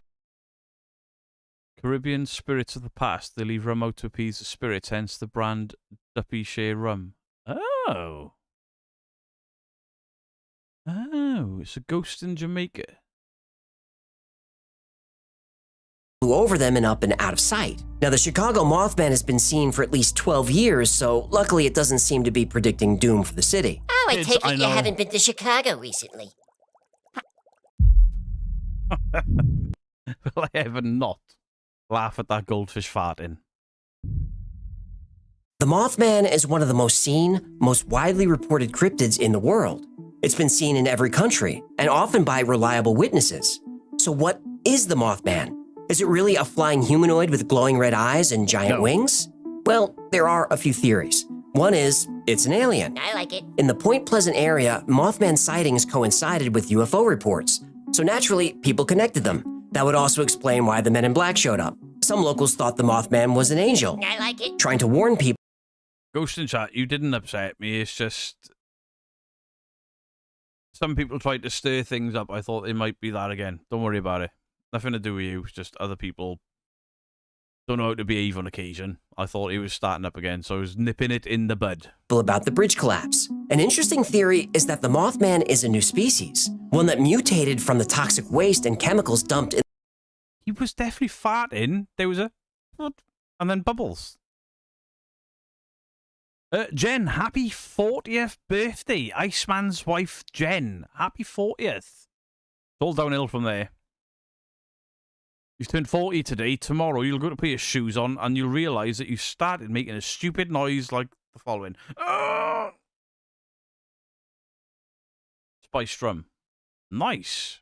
I've never had Duppy. I'm going to look for Duppy. In the TNT area. I love it. To skeptics, this may sound unlikely, but scientists recently discovered that wild dogs in the Chernobyl area are mutating and evolving faster than other dogs. You know what they say, ex-dogs are an ex-man's best friend. Well, I don't know if any dogs have been discovered with superpowers, but exposure to radiation has made their DNA different and distinct from regular dogs. Now, in an area that's supposed to be highly toxic, these ex-dogs are flourishing, but there are...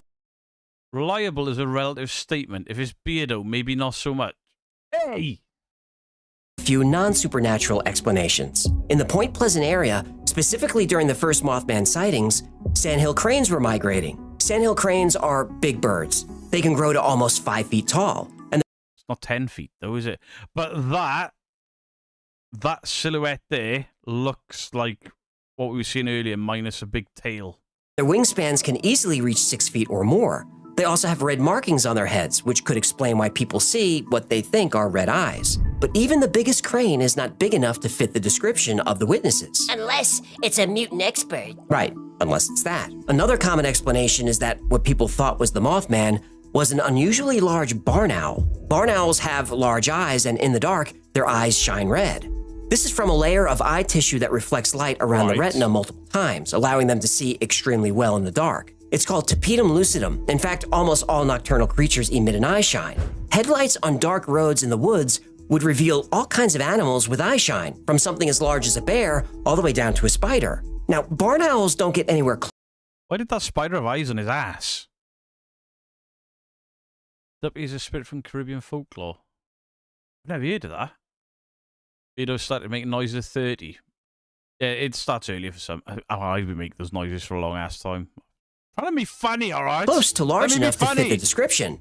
But there have been studies that show when humans are in motion, it's difficult for us to determine the size of an object.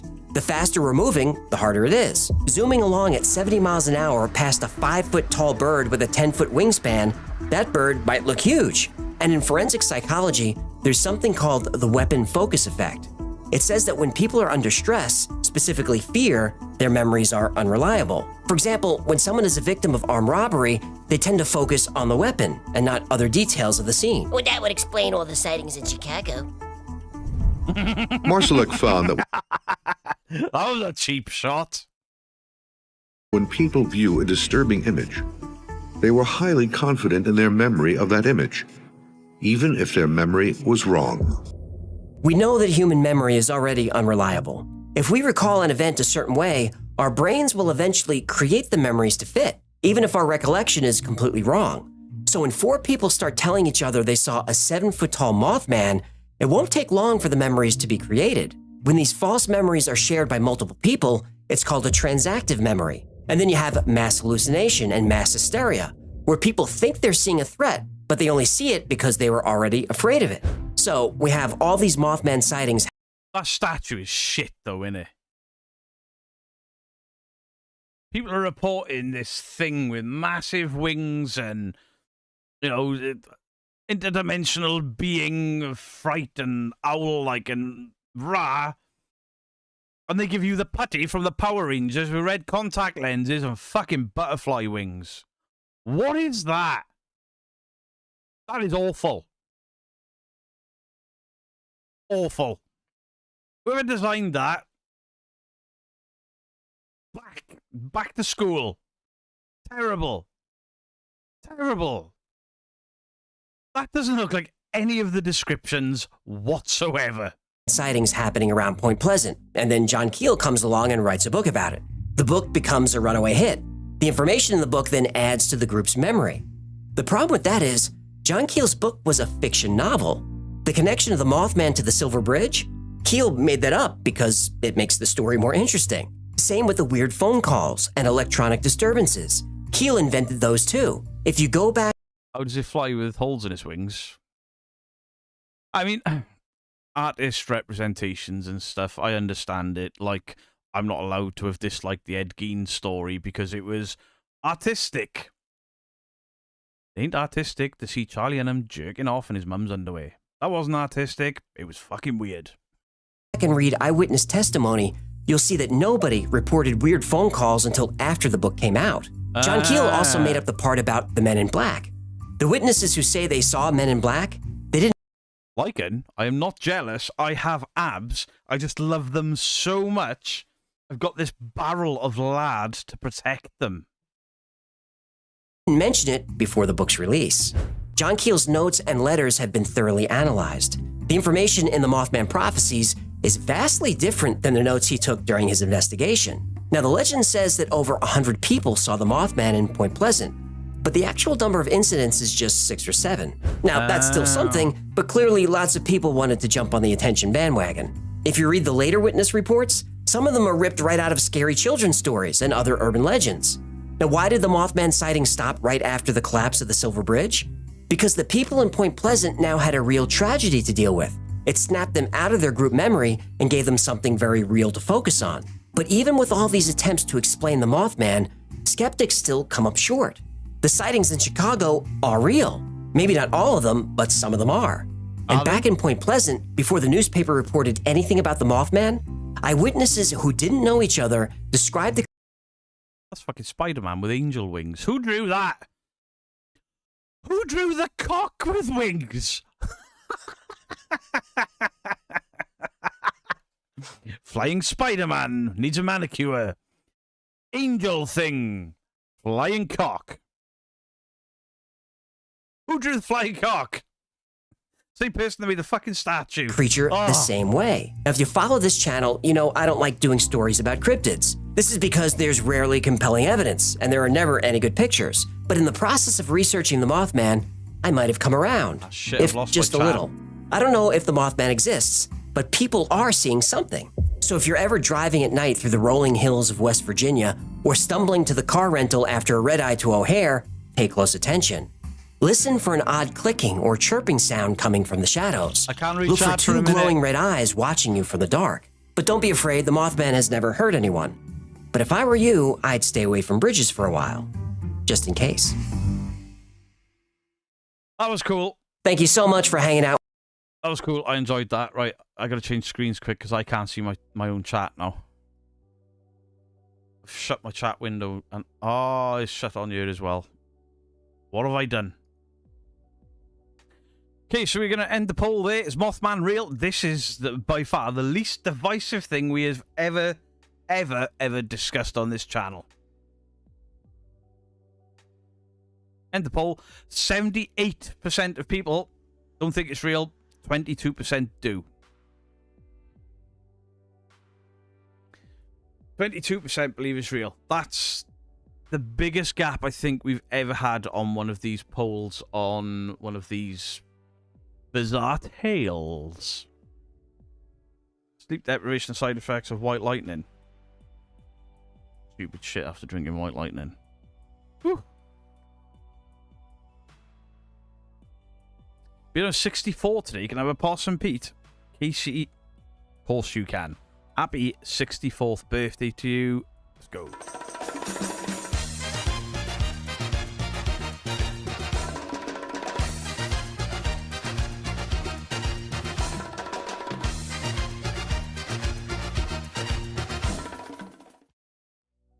Can't see that when your camera's in the way. It's supposed to be. This is my main recording thing. I lost my chat. Basically, I went to end the poll up on the monitor up there, and it somehow signed me out of my YouTube, so I've got to read it down there now. I tilt my head down slightly. It's exhausting. Did one of your dragons go? Fuck the Mothman. I want to know more about that ass-eyed spider. That was bizarre. The eyes of a spider on his ass. What? So yes, but I don't think it was a cryptid or necessarily ultra-terrestrial, but maybe a military experiment. Okay. Oh, the drawing of Mothman. That wasn't a drawing of Mothman. Somebody drew a cock with wings. Cock with wings. I've nothing else said about it. Thanks for posting the Discord link there, CRL. Pin message. So guys, you've got a choice. We can either end in the next 5 minutes and send everyone over to Don't Scare Claire, or we can keep going for another hour. It's completely up to you guys. If you'd rather watch Don't Scare Claire, let me know, and we'll send everyone over there. Because this, normally I rush to end these things. We got there with plenty of time. So I'll put another poll up. Just a quick one.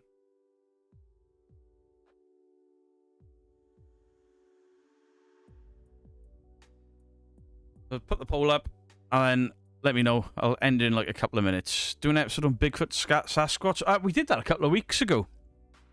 We did Bigfoot. Well, we did cryptids a couple of weeks ago when Bigfoot took a big chunk of that. So I won't recover it. But you can go and watch that back. Isn't that a song in Rocky Moves? Eyes of the Spider. No. Absolutely not. Just reacting to the Wi-Fi's, not debunking. There are batteries in the house. It's batteries for the fob for a car. I don't know why she needs them while she was driving, but there we go. And the military experiment. That one I can see. A lot. The military get blamed for everything. UFO, military. Mothman, military. Proving demons having an audience, military. Shots fired. Shots fired. Is there anything from the Y-Files on the Kraken and Ocean Beasts? There are. It's on one of my lists to go and do that stuff. So obviously the last hour we'll do the just chatting things. If people, guys, if you want to go and check out Don't Scare Clay's premiere, by all means, please do. I have no ill will to people that want to leave for other content at all. But if enough people want us to go for another hour, well, 85% want us to keep going, so we'll keep going. Laters, Punky B, you traitor. We've got a problem with it, you traitor. Mods, ban that person. Anyone that says they're leaving for Clay, ban them all. Just don't tell them. Spiders are useful in... They are, but they're ugly as fuck, right? I went out into my car, yes, in one of those bastard crab spiders, and they have the thickest string of web ever. And I didn't see it going from my wing mirror onto the palm tree. And I walked through it, and this fucking giant crab spider rolled down my leg, landed like in the laces of my shoe, so I couldn't just flick it off. And there was this big, thick, snotty spider web across my leg. Fucking horrible. Have you ever covered Dogman encounters on your YouTube channel? I have not. I have not. Can Jen get banned? Yeah, you can. How dare you have a birthday, Jen? Get out.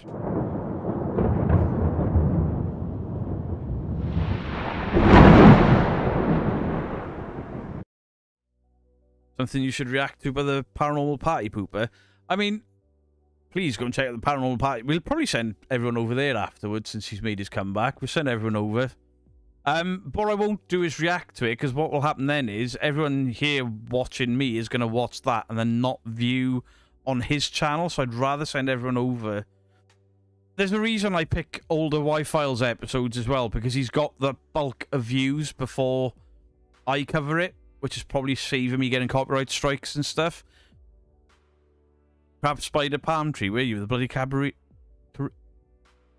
Right, we call them crab spiders, but I don't know what the technical name for them is. They got those big pointy fucking legs. They're orange and black coloured, with big fat bulbous asses, like what's his name, Mothman. And the web is so thick. But yeah, we got palm trees. They're the worst things we've ever bought because they shed leaves everywhere. And then I tried to rip them down, and more grew back. Yes, you can have a wee.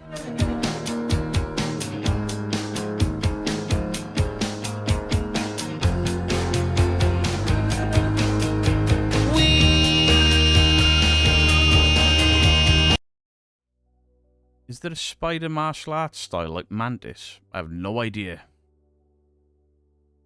And the Hawaiian shirt along with crab spiders and palm trees. Are you sure you're in Wales? What? Yeah. Honest, I am in the Caribbean, and I just pretend to be cold in the winter and really hot in the summer. Why would I pretend to be hot in the summer? What a dick. Never mind. I ruined my own joke. Whoever fucking made me ruin my own joke's banned.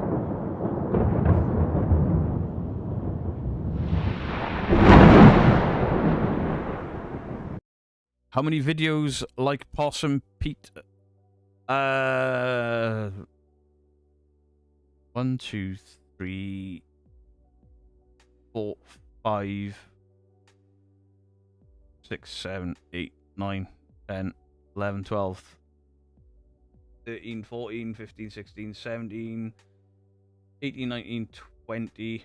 There was 21, but I lost one. Oh, there's 21, and then the one I lost. I've lost one of Lee's clips again.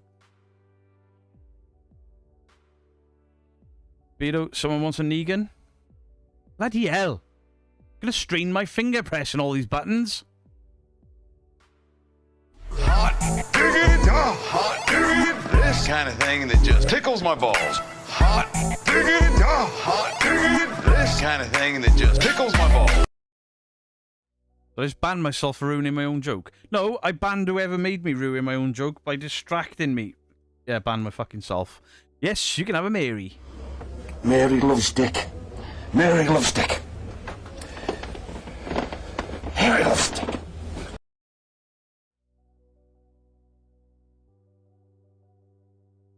You see retracted messages. You can't. I always wonder what people are putting in. Why have you deleted your message? What nonsense did you write? Them spiders deter mosquitoes. You don't you still have the dog farting? No. It's one of them things. I'm really messy with my PC. And I'll make loads of things and it'll be all over my desktop. And then when I move them from my desktop into labeled folders, like 2 weeks later than I should, it removes the link from my Stream Deck. So I've got to re-find the links. Because I'm a knob. What's the universal scare? I can't tell you possibly what the universal scare is.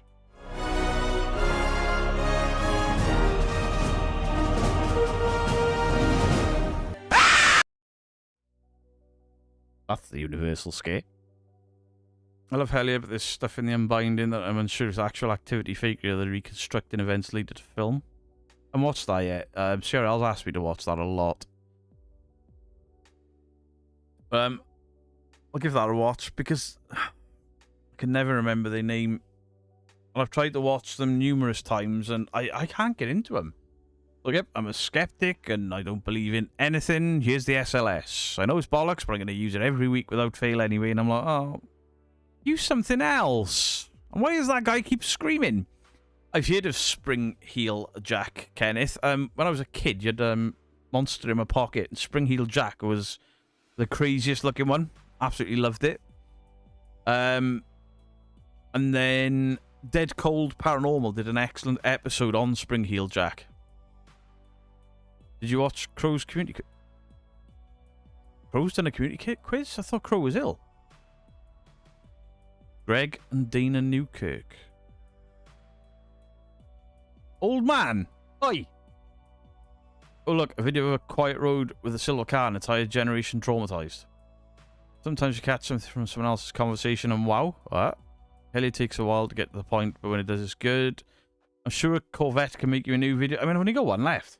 This one. Yes, we all know Mary likes it.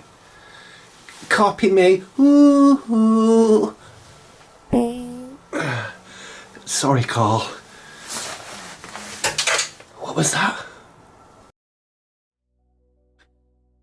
I've never seen Primeval. I don't know if I should. Because we restarted the Walking Dead, and I tell you what, I always stood by the last couple of seasons of The Walking Dead. When what happened to Rick, I was like, yeah, it needed to change up. It needed to change on the second watch.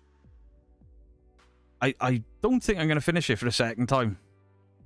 It's just a bit silly now. And the characters, when you watch it week by week, and then there's a 6-month break, and then week by week, 6-month break, the tonal shift isn't quite as abrupt. When you binge watch The Walking Dead, and it goes from this grimy horror show to suddenly being really well lit, and the kingdom and the king, you know, I loved the character of the king, King Ezekiel, and suddenly he becomes really cheesy and out, and the kingdom, they don't fit with anything else. And then it goes back to horror because you get the Whisperers, and it's like, oh, this is fucking amazing. Love the Whisperers arc. And then it goes weird again. I'm like, struggling with this time. I agree, but I had the same thought. It was starting to die out until they brought Negan in. On the second watch, as much as I love Negan, not so much I love Negan. I do love Negan. I love Jeffrey Dean Morgan's portrayal of him. The 2 seasons of All Out War, they should have condensed that into 1 season. And why did they... Do you know how many really, really good shots they all pulled off all the way up through, what, 5.5, 6 seasons? Even, you know, Carol became a sniper extraordinaire. As soon as Negan is stood 50 foot from them, not even 50 foot, maybe 30 foot away from them, 30 yards even, not one of them landed a shot on him. Jeffrey Dean Morgan is a king. I love Jeffrey Dean Morgan's portrayals of anything. And since he's played Negan, he still has that Negan swagger about him. He did a film with The Rock based on a video game from when I was a kid, Rampage. And he's still almost Negan in it. His phrases are not quite there, but the lean sneaks in every now and again, and the way he says things. I still love The Walking Dead, but the first time round, when everyone else turned off, I didn't. I stuck with it, and I enjoyed it, and I enjoyed the change of Rick not being the lead. I liked that Daryl, Michonne, and Maggie were the leads, but then Michonne and Maggie leave for a while. Well, Maggie comes back, Michonne doesn't. I liked that they changed it up, and they brought new cast in, and the Whisperer arc was incredible. And even knowing it's coming, that first time where Eugene is laying in that sort of little trench, and you hear a walker say, "Where are they?" But it's so quiet. I remember the first time I saw that, and I was like, fuck me, did that zombie just talk? And then obviously I read the comic books, and then I realised what was going on. But it was so well done. I love the Whisperer arc. I can't remember the lady's name that played Alpha. She was creepy as fuck. She managed to be creepier without the mask. I don't know how she did it. Really good. Opie Winston. I can never remember his real name, even though I've met him in real life. It was like a convention. I don't know that many people. What's his name? The guy that played Opie Winston plays Beta in The Walking Dead. Such a great straight-laced character. It doesn't show his face until a certain point, and then it's like... The stuff with him and Jeffrey Dean Morgan was hilarious. Absolutely hilarious. But he called it, was it? Fee-fi-fo asshole. But yeah, this time around, it's a bit... It's a bit rough. Stop watching The Walking Dead after the episode and Negan was introduced. Thought they manipulate the audience. Yeah, if... That was bad enough, but the fact that they did what they did with Glenn twice, that really annoyed me. A lot of people complain about what happens with Carl, and I was like, I understand why they did what they did with Carl, because the actor aged out the part. They need Ryan Hurst. Thank you, Mike James. He aged out the part because Carl in the comic, if you don't know, Season 1 to 6 of The Walking Dead is supposed to take place over 3 years. But obviously it doesn't. It takes place over 6 years. So that little boy grows really quick in 6 years. He goes from 10 to 16, 17.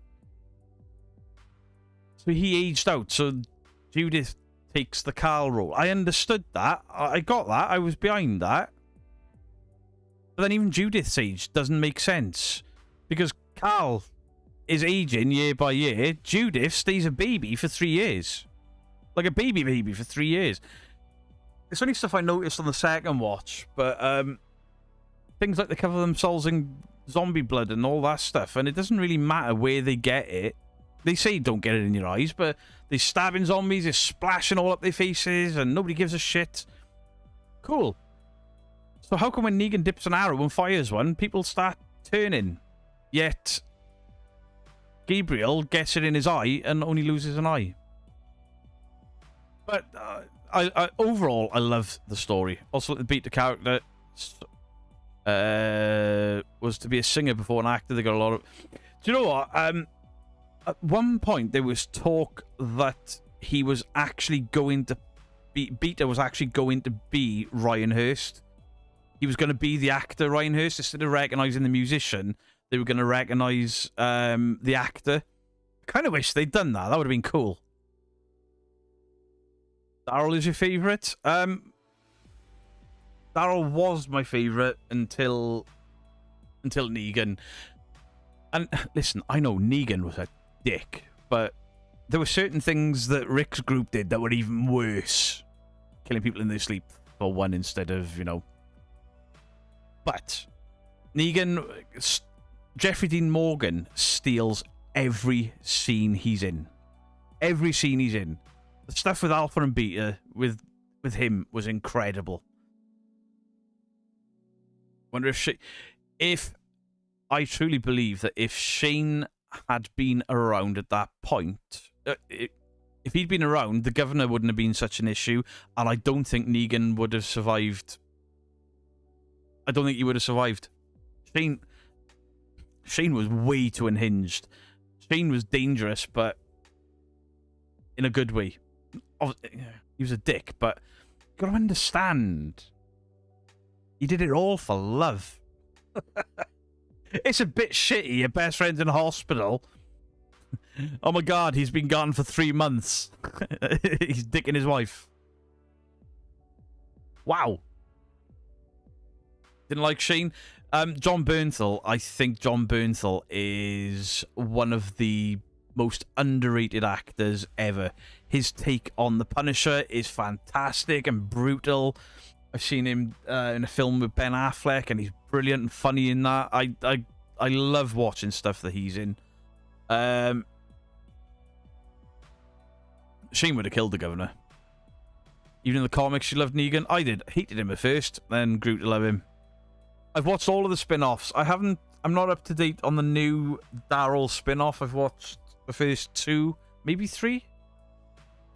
I struggled with the Daryl Dixon spin-off. I really didn't like it, but it grew on me. Negan or John Winchester, which is the better character? Negan. The character had more depth. John Winchester wasn't...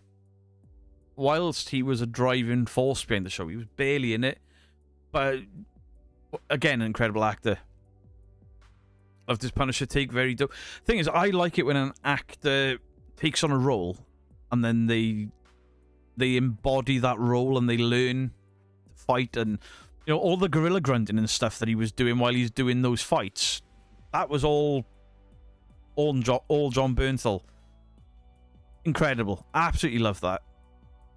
Same as Keanu Reeves. Keanu Reeves learning all of the gung fu stuff for real.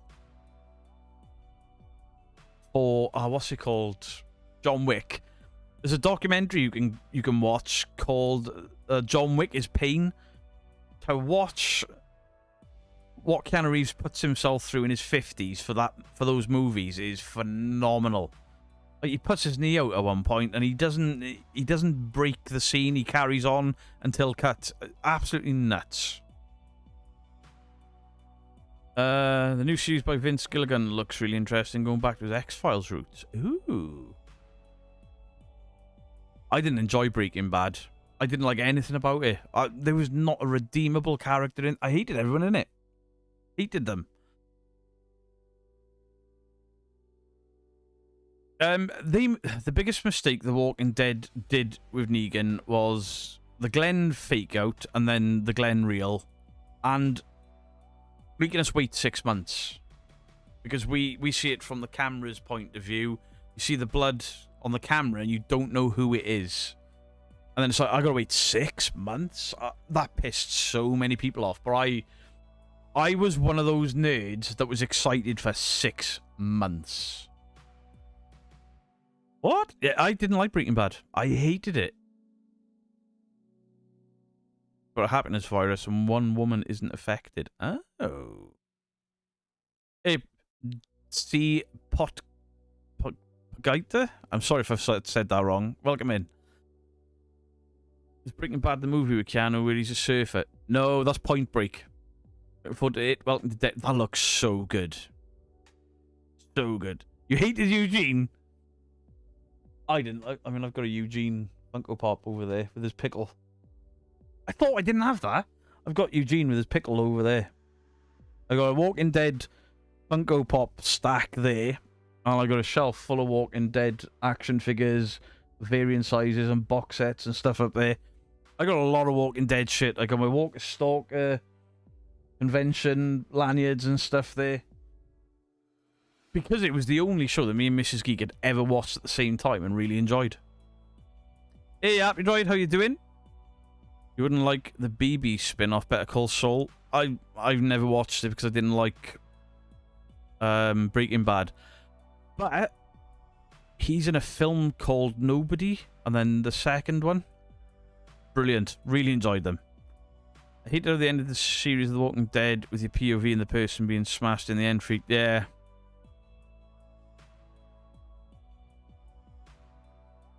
Who's not doing large sizes? And never much for Breaking Bad. I prefer more Sons of Anarchy. Sons of Anarchy, to me, is the greatest TV show I've ever watched. I adore Sons of Anarchy. It's the most rewatched thing that I've ever watched as well. Absolutely loved Sons of Anarchy. The acting, the writing, the sort of pressure cooker, the 7 seasons. Because unlike most TV shows, to me, I may be wrong, some people's opinions will be different. Sons of Anarchy didn't have a weak season. Not only did it not have a weak season, but you never thought that a character was safe. They were even with The Walking Dead, as brutal as that show was on occasion, people were safe. And then it got to a point where nobody was safe. But for me, Sons of Anarchy was like, apart from Jax, you knew everybody was up for the chopping block at any time, and it would come with no notice. And that continued right until the end of it. Absolutely fantastic. And some of those deaths are so brutal. And, like, character favourites. Any other show, any other show writer, showrunner would never have allowed everybody's favourite character from Sons of Anarchy to go as early as he did. And they pulled that trigger. And the show didn't suffer for it. Absolutely. I genuinely, just for me, I think Sons of Anarchy is the best TV show that I've ever watched. I was hooked from episode 1, and then I got to season 4, where they come out of prison, season 4, and Jax has shaved his head, and I was like, holy shit! That's the guy from that football film.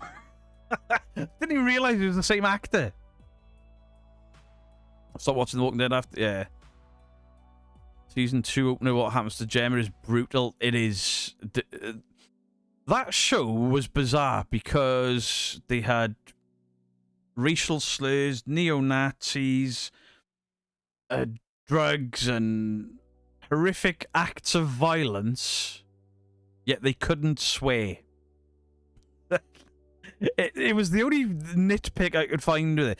So people keep saying on the second channel, oh, you need to review something that you actually enjoy because you're just down on everything. It's like, because new stuff that's coming out ain't that great, to be fair. Sons of Anarchy would be something I could do a review of it and be positive throughout. Opie Rules? Absolutely. Sons of Anarchy with a Geordie from Biker Grove was an American Hell's Angel. Yep. And then people had to go because he was British. Then people had to go because he wore white trainers or sneakers in the US. But that was based off a real a real Hell's Angel that he shadowed for a couple of weeks. Is the X-Files coming back? It is, but not with Mulder and Scully. It's a reboot. True Detective was TV magic. I'll agree with you there. Absolutely. You understand? Lost me. I didn't have a fucking clue what was going on with Lost, and then I got to the end and I was like, is that it? Is that it? I'll never rewatch Lost. Ruined. G'day, Beto. Hi in chat. Can't stay. Things to do. No worries, Jethro. What age rating is Sons of Anarchy? I think it's only a 15. But it's for a 15, it's brutal. But they don't swear. You don't see boobs, but you will see ass cheekery. 1883. What's 1883? What's 1883? Peaky Blinders. I love Peaky Blinders. My third favourite gangster show is Power. Oh my god. I enjoyed Power. Towards the end, it got ridiculous. My favourite character in Power was 50 Cent's character. We're gonna need an army. Y'all don't need an army. You motherfuckers got me. I was like, oh, he's gonna kill them all. I really enjoyed it, but that was one of those shows I had to watch when Mrs. Geek was in bed, because every time she looked up the TV, she was like, are they fucking again? I was like, yeah, there's a lot of fucking in this. Yeah, as far as I know, there is an X-Files sort of reboot with 2 different agents. I don't know how much involvement Chris Carter has got in it. Mobland has been brilliant. Game of Thrones, those last couple of seasons were a drag. I've rewatched Game of Thrones and enjoyed it. It's not as bad as a lot of people will say, but those last two seasons, particularly the last episode, fucking sucked. It didn't suck. It was disappointing. At the time, I hated it.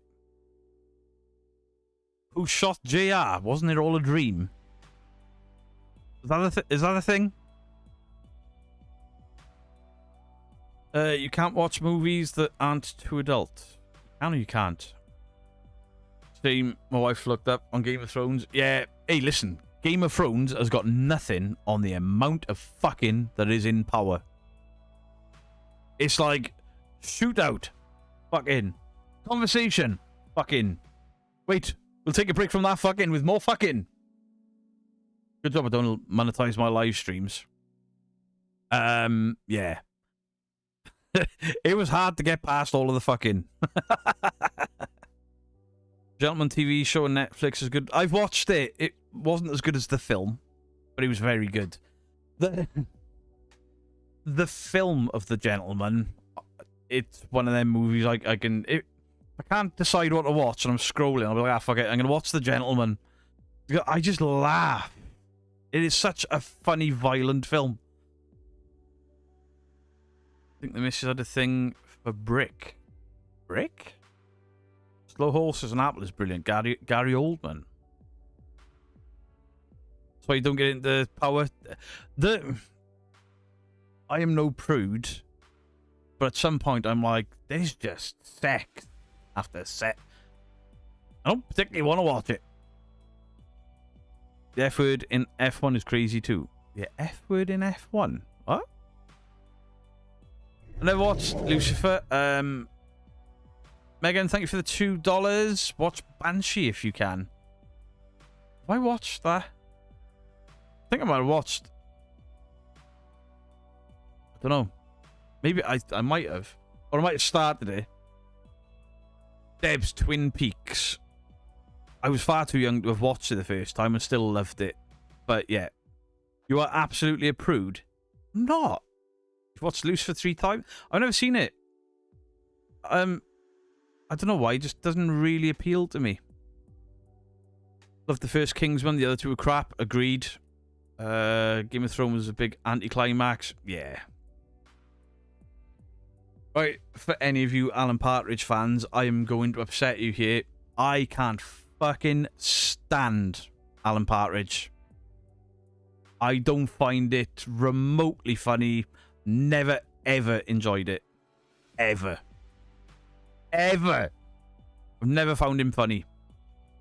I've seen him play other roles and do other stuff and he's enjoyable, but I cannot fucking stand Alan Partridge. Don't know why. It just really... Ugh. I'm not a prude.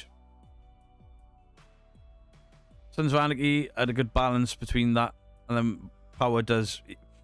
Yeah, Sons of Anarchy, there was bits of fucking, but you didn't see too much and it wasn't for 10 minutes at a time where you're like... Am I watching porn? June Moonchild, thank you for the $5. Thank you for an hour and a half. Thank you for the hour and a half seance the other morning. Hour and a half seance? Have I forgotten something already? What have I done?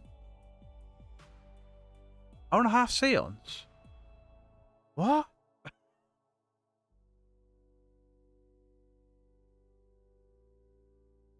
Mrs. Brown, do you know what? I've watched a clip of Mrs. Brown's Boys, and it was quite funny. I was like, oh, I don't know why everyone's complaining. That looks quite... I put it on. I was like, oh my god. It's like pantomime, but even more shit. Have you watched 2 seasons of Marvel? Daredevil on Netflix? Yeah. Listen... John Platt, anything Marvel, I've watched it all.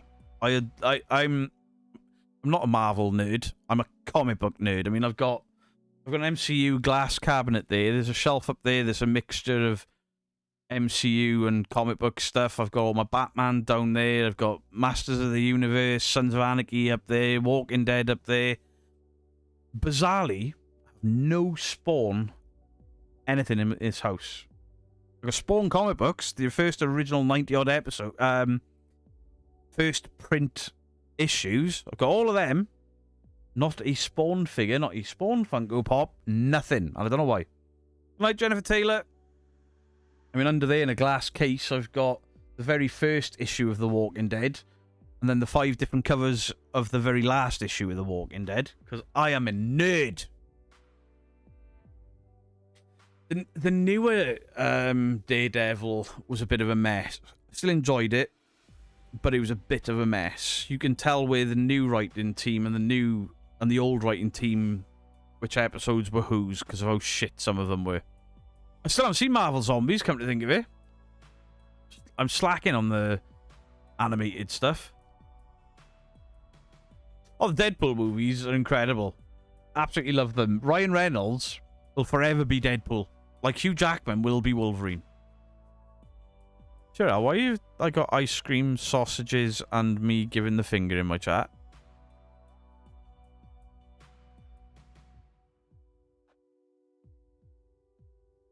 Didn't really like Superman. I borderline hated the new Superman film.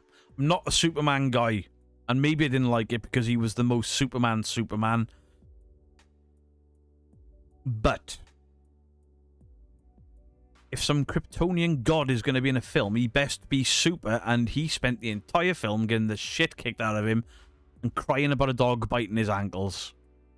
I really, really didn't enjoy it. I'm going to try and rewatch it, see if it changes my mind. But I really didn't enjoy it. What's with the ice cream and hot dogs? What are you doing? What's with the ice cream and hot dogs? Oh, vanilla bean.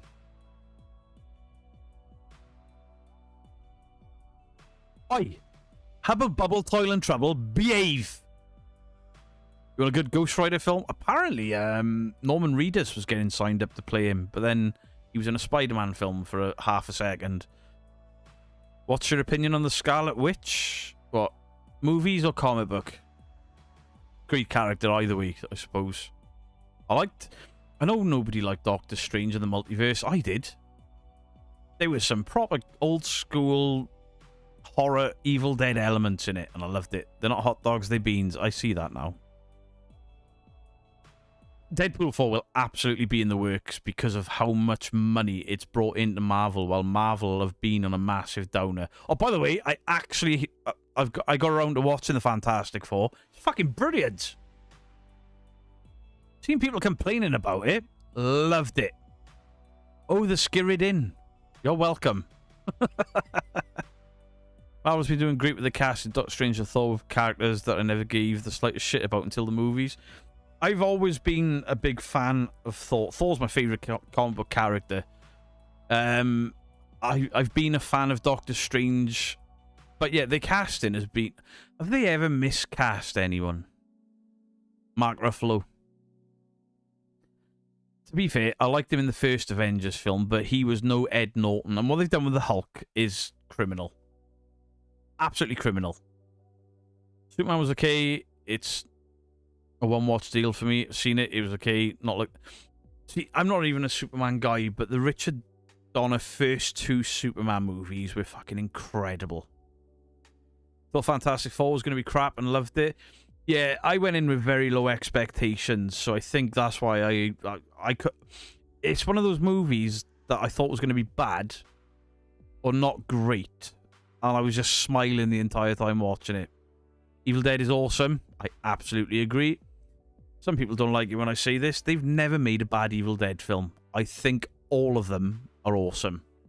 And again, Evil Dead movies, any of them, I can rewatch any of them. If I told you what I think is the weakest film of them, and it doesn't mean that they're bad films, I love all of them, but the weakest one, for me, is Army of Darkness. Second Doctor Strange was a disappointment. I've enjoyed all the Doctor Strange movies, to be fair. All? There's only 2. There's only 2, right? Multiverse, Doctor Strange. Wait, there's 3. It's 2. Fantastic Four. The Beginning? Is it called The Beginning? I can't remember what it's called. Like Fantastic Four, like Thunderbolts was really good. Really surprised me how good that film was. You've never seen The Evil Dead? Amazing films. And as cheaply shot as they were, and some effects don't age so well, I still think that what they did looks better than a lot of CGI now. On a shoestring budget, they were amateurs. They were in college and stuff. Sam Raimi Evil Dead, absolutely. But even the non-Sam Raimi Evil Dead movies, I think are fucking fantastic. I'll probably get shit for it, but my favourite Evil Dead movie was the first remake. It's technically not a remake, it's a sequel or a requel. Because Ash's car is in the background, it's the same cabin, different book, but same car. 2019 Evil Dead by Fede Alvarez was fucking brutal. I adored that film. Really enjoyed it. Everyone told me Evil Dead Rise was shit. I think they watched a different film to me. Loved it. Suicide Squad. The second one was enjoyable. The first one wasn't as bad as everyone said, but it wasn't great. First Evil Dead was the best. Don't think the last one they did wasn't as good. When I say my least favourite is Army of Darkness, it's still a fantastic film. Yeah, Evil Dead 2 is a remake of number 1. If you try to binge watch the Evil Dead movies, it's a fucking mess. They don't follow, they don't make sense, it's all over the place. Even Evil Dead 2 into Army of Darkness is fucked up. Because they reshoot the end of the second one and it's not the same. Bizarre. But I love the Evil Dead movies. Couldn't get away with the Three Stooges comedy in Evil Dead 2. See, I enjoyed it. It was such a weird change, but I enjoyed it. You know, Army of Darkness and Acid, I wouldn't recommend it. Oh, fuck no. What did you think of Ralph's Innocent as Galactus? The perfect casting. If you're gonna get an alien that big, that powerful, you need a big, powerful voice to do it. And he's got that voice, but they use his face as well. And yeah, I don't think there was anything about the Fantastic Four that I didn't like. Hey, Friday House, we would have ended 30 minutes ago. I should have knocked that thing on the head anyway. We ain't doing a 24-hour stream, just so you all know. I've got to eat soon. The Cabin, I love The Cabin. And I loved all the little nods to other horror films in it. They remade The Three Stooges. Absolutely shocking. I've never seen it. I don't think I've ever seen the originals, to be fair. But the Naked Gun remake, if you haven't seen it and you love the original Naked Gun movies, watch it. Lee from Three Spires will 100% agree with me on this. The Naked Gun with Liam Neeson is fucking brilliant. It's one of the funniest comedy films I've seen in ages. It is... It feels like it was made by all of the same people. Obviously, people have aged out and passed away. But it's got the same feeling and aura about it. It's so fucking good. You eat with that belly. No, eat with my fucking mouth, Mickey!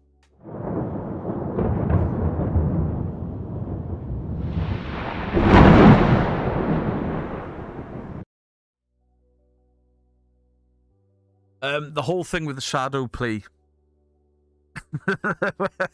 The shadow play scene, I was rolling laughing at it. Rolling laughing. I was really concerned that it wasn't going to be as good, and it's perfect.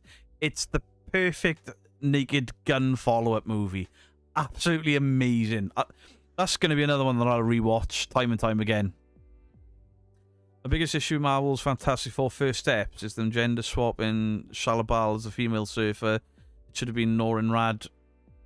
Yeah, they didn't gender swap. They just used a different herald. So I get that complaint. It should have been Norin Rad. But, yeah. They didn't gender swap. They used a different herald. Started it. Something came up. Need to finish it now. Thanks, Beard. You're welcome. Surely you can't be serious. What? Can't be serious about what, Jerry? Did you not enjoy the Naked Gun remake of the sequel? I thought it was brilliant. Naked Gun is awful. I fell asleep. Really? But did you enjoy the originals? Because I thought it was... The scene where they're looking at the photos of their dads. And it's like, oh, Dad. Oh, Dad. Oh. Nah. I thought it was hilarious. I really did think it was hilarious. But, hey, personal taste. We're allowed to enjoy or not enjoy what we want. I work with Liam Neeson. He's impossible to read. It's really hard to tell if he's fucking with you or not. Really?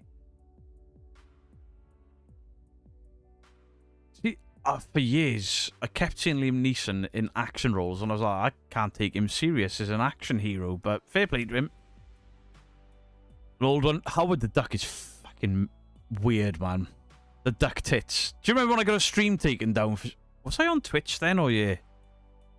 And I said about Howard the Duck where he crashes through the bathroom and there's a duck with proper tits and nipples and nobody believed me. And I played it on stream and I got my stream taken down. Do I really have to explain I am and don't call me Shirley? Bollocks. Sorry. I was just looking at what? Step Brothers. Sure. Don't like Will Ferrell. But I did enjoy Step Brothers when I got made to watch it. Liam Neeson trained as a teacher in Newcastle in the 60s. He had to leave, though, because he lost his temper with a pupil. Oh. Liam Neeson's character in Taken is based on scam-baiting YouTuber Jim Browning. It was YouTube. The Duck Nips. Have you heard about Batman? I thought the DC thing is a fucking mess, man. Like, we're going to have two Batmans. We're going to have the Robin Pattinson sulky bastard Batman. Then we're going to have, like, a Batman Brave and the Bold style Batman. And, stop trying to shoehorn everything in. It is what it is. No, I haven't heard anything about it. You've seen High Spirits? Yes, I have. Absolutely hilarious. So, it must have been a year and a half. I was trying to explain to chat what that film was. And I was obviously describing it badly because I'd only ever seen it once as a child. I couldn't remember what it was. And eventually, I think CRL worked out what I was talking about. Oh, and I found it. I put it on in the living room. I can't remember who was in here with us. And nobody else had seen it. They were laughing their asses off. Once Were Warriors. There's a sequel to that called What Becomes of the Brokenhearted. And it's every bit as brutal. Brutal films. The New Zealand ones, right? With the Maoris. Nasty film. Really good, but nasty films. Pamela Anderson singing in the nightclub. Funny as hell. Hot take. Sick of superheroes. Listen, I completely understand everyone that has superhero burnout. I really do. But for me, being such a comic book nerd, and then comic book films being so fucking bad for so long. Right, we had Batman 89, Batman Returns, we had the original Superman, but there was a spate of these god-awful movies, specifically Marvel. And I remember David Hasselhoff playing Nicolas Cage, that shit, completely shit Captain America TV movie. Awful. Nicolas Cage's Ghost Rider, those Fantastic Four films with Ewan Griffiths that I enjoyed the first time and then was like, these are fucking terrible. Marvel did so many bad movies for so long. And because we were starved of Marvel movies, I've still not got bored of them. Watched Weapons and thought Aunt Gladys was Pamela Anderson. Look at her recent no makeup photos because it easily been her. If they'd aged her up, maybe. Do you know what? I'll give some fucking respect to Pamela Anderson. That considering how vain she was in her younger life, that in later life, she is like, fuck it. I ain't going to wear makeup for nobody or nothing. And if I sag, I sag. And if I don't, I don't. I'm just going to be Pamela. Fair play to her. Considering what Hollywood is, and nobody seems to age, and everyone's troweled in makeup. But see more films with 2000. Do you know what? It's a crying shame that Carl Urban has not got to play Dredd again. Crying shame. That film is fantastic. Love Dredd. You don't mind Venom? I didn't mind the first one. What they did for Venom and Carnage was absolute trash. And the third one, to not... mostly not have Venom in a Venom movie was crap. And to not bring Spider-Man into Venom... I'll never rewatch the second two. She looks horrible. I don't know. Yes, she had a lot of surgery, but to not do the makeup and things, completely burn out. Also, the reason that unique films just aren't being made by Hollywood anymore. Why would that take the risk when they know us? These superhero movies are not the surefire hit anymore, which is a good thing. They've had so many misses now. I mean, Marvel's misses are still bringing in millions, but they've had so many misses that the quality is going to step up. We know it's going to step up. They've pulled back on how many TV shows and how many movies they're releasing, which is a good thing. DC, as much as I didn't like it, DC had a hit with Superman, so maybe the superhero stuff will get better. I hope so, because I love the superhero stuff. New Dredd's supposed to be in the works. I want Carl Urban Dredd, though. I used to watch old Godzilla movies with my grandfather. Loved them. Nicolas Cage in Secret Wars. Yeah, he'll be playing his god-awful version of Ghost Rider. Red TV series in the works with Urban returning. Oh, really? Oh. That I can get behind. One of the problems with the Fantastic Four films, Mr. Fantastic stretchy limbs just look ridiculous. It's impossible. Yeah, I think they've done the best they could with such a ridiculous superpower. Oh, by the way, have you seen my Invisible Woman action figure I bought? How cool that is! On the shelf there. Look how cool she looks. Really loved the film Rampage. I should hate that film, but I really enjoyed it. There is a new Highlander film coming soon. Henry Cavill is playing him. I'll watch it. I think Henry Cavill's fantastic. I mean, it's because Henry Cavill was in a Mission Impossible film that I finally watched the Mission Impossible films and couldn't believe how good they were. Disney put out any Marvel movie and then don't take care of making them any good. I think they've learned now. But then people were saying that there were some really good Marvel movies that people were saying were shit. Like Shang-Chi. I thought he was brilliant. You ever going to come to New Zealand, Beardo? I'd love to. Or have the Dark Judges. Maybe they can make a Dredd movie that was... Gotta have the Dark Judges. Maybe the world they made in Dredd movie was too realistic. Probably. What are they doing, Carlo? The next season of The Boys is the final season. They won't be making any more. I think there'll be spin-offs. But yeah, The Boys is coming to an end. Which will give him the freedom to do Dredd. Remember the 90s movies, The Guyver? Joe, I loved that movie as a kid.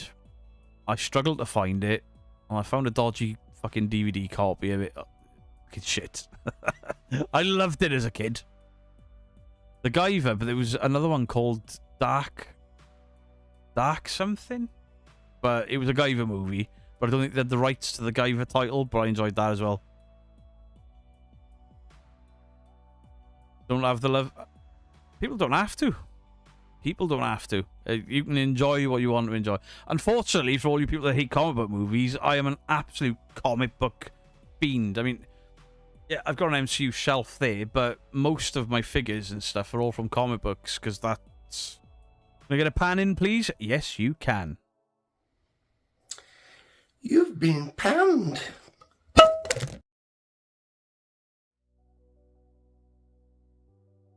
I, Claudius with Derek Jacobi. I've never heard of that. Never ever heard of it. Main problem with the Marvel MCU films is they spend $300 million in these superhero movies, yet they expect $1 billion box office when you make 300 to 500 million. Yeah. True. I say the Judge Dredd movie with Stallone is a guilty pleasure. I am the law. And he takes his fucking helmet off. That movie is sacrilege to Judge Dredd. I grew up reading 2000 AD. First comics I ever owned were 2000 AD. Have you seen any of the Zyram movies? I don't know what they are. No. My husband is comic book nerd and has quite the collection. I've got a Beardo flag under my desk that hides it, but I've got 2 boxes full of Spawn comics in here. Then probably see the middle shelf there. That's full of comic books. The top shelf there. That's full of comic books. The living room full of graphic novels. Back there, I've got a shitload. Comic book stuff 48 and still love it. Talking about Guyver 2 Dark Hero. That is probably what I'm talking about. I haven't seen him since I was a kid.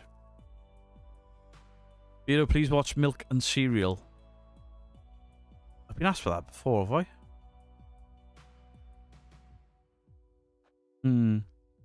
I still subscribe to 2000 AD, although I need to catch it. I haven't read it from years and years and years ago. I got 2000 AD books over there, but they're all like the old 80s ones in graphic novels. What's your costume for Halloween, Beaters? I have no idea. No idea. I haven't even thought about it.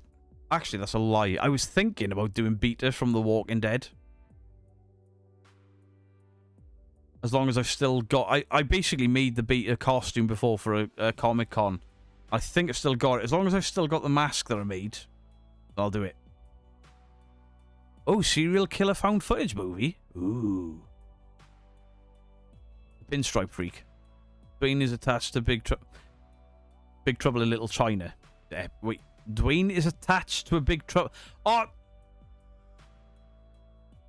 Dwayne Johnson. Fuck off. Please. You've become too big for your own fucking head there. Stop trying to take over franchises. Stop ruining the WWE. Just stop. Please. Pretty please. No. Ah. The Rock was so good for... He was really shit. Then he was really good. Then he was a bit shit. Then he was really good. Now he's fucking terrible.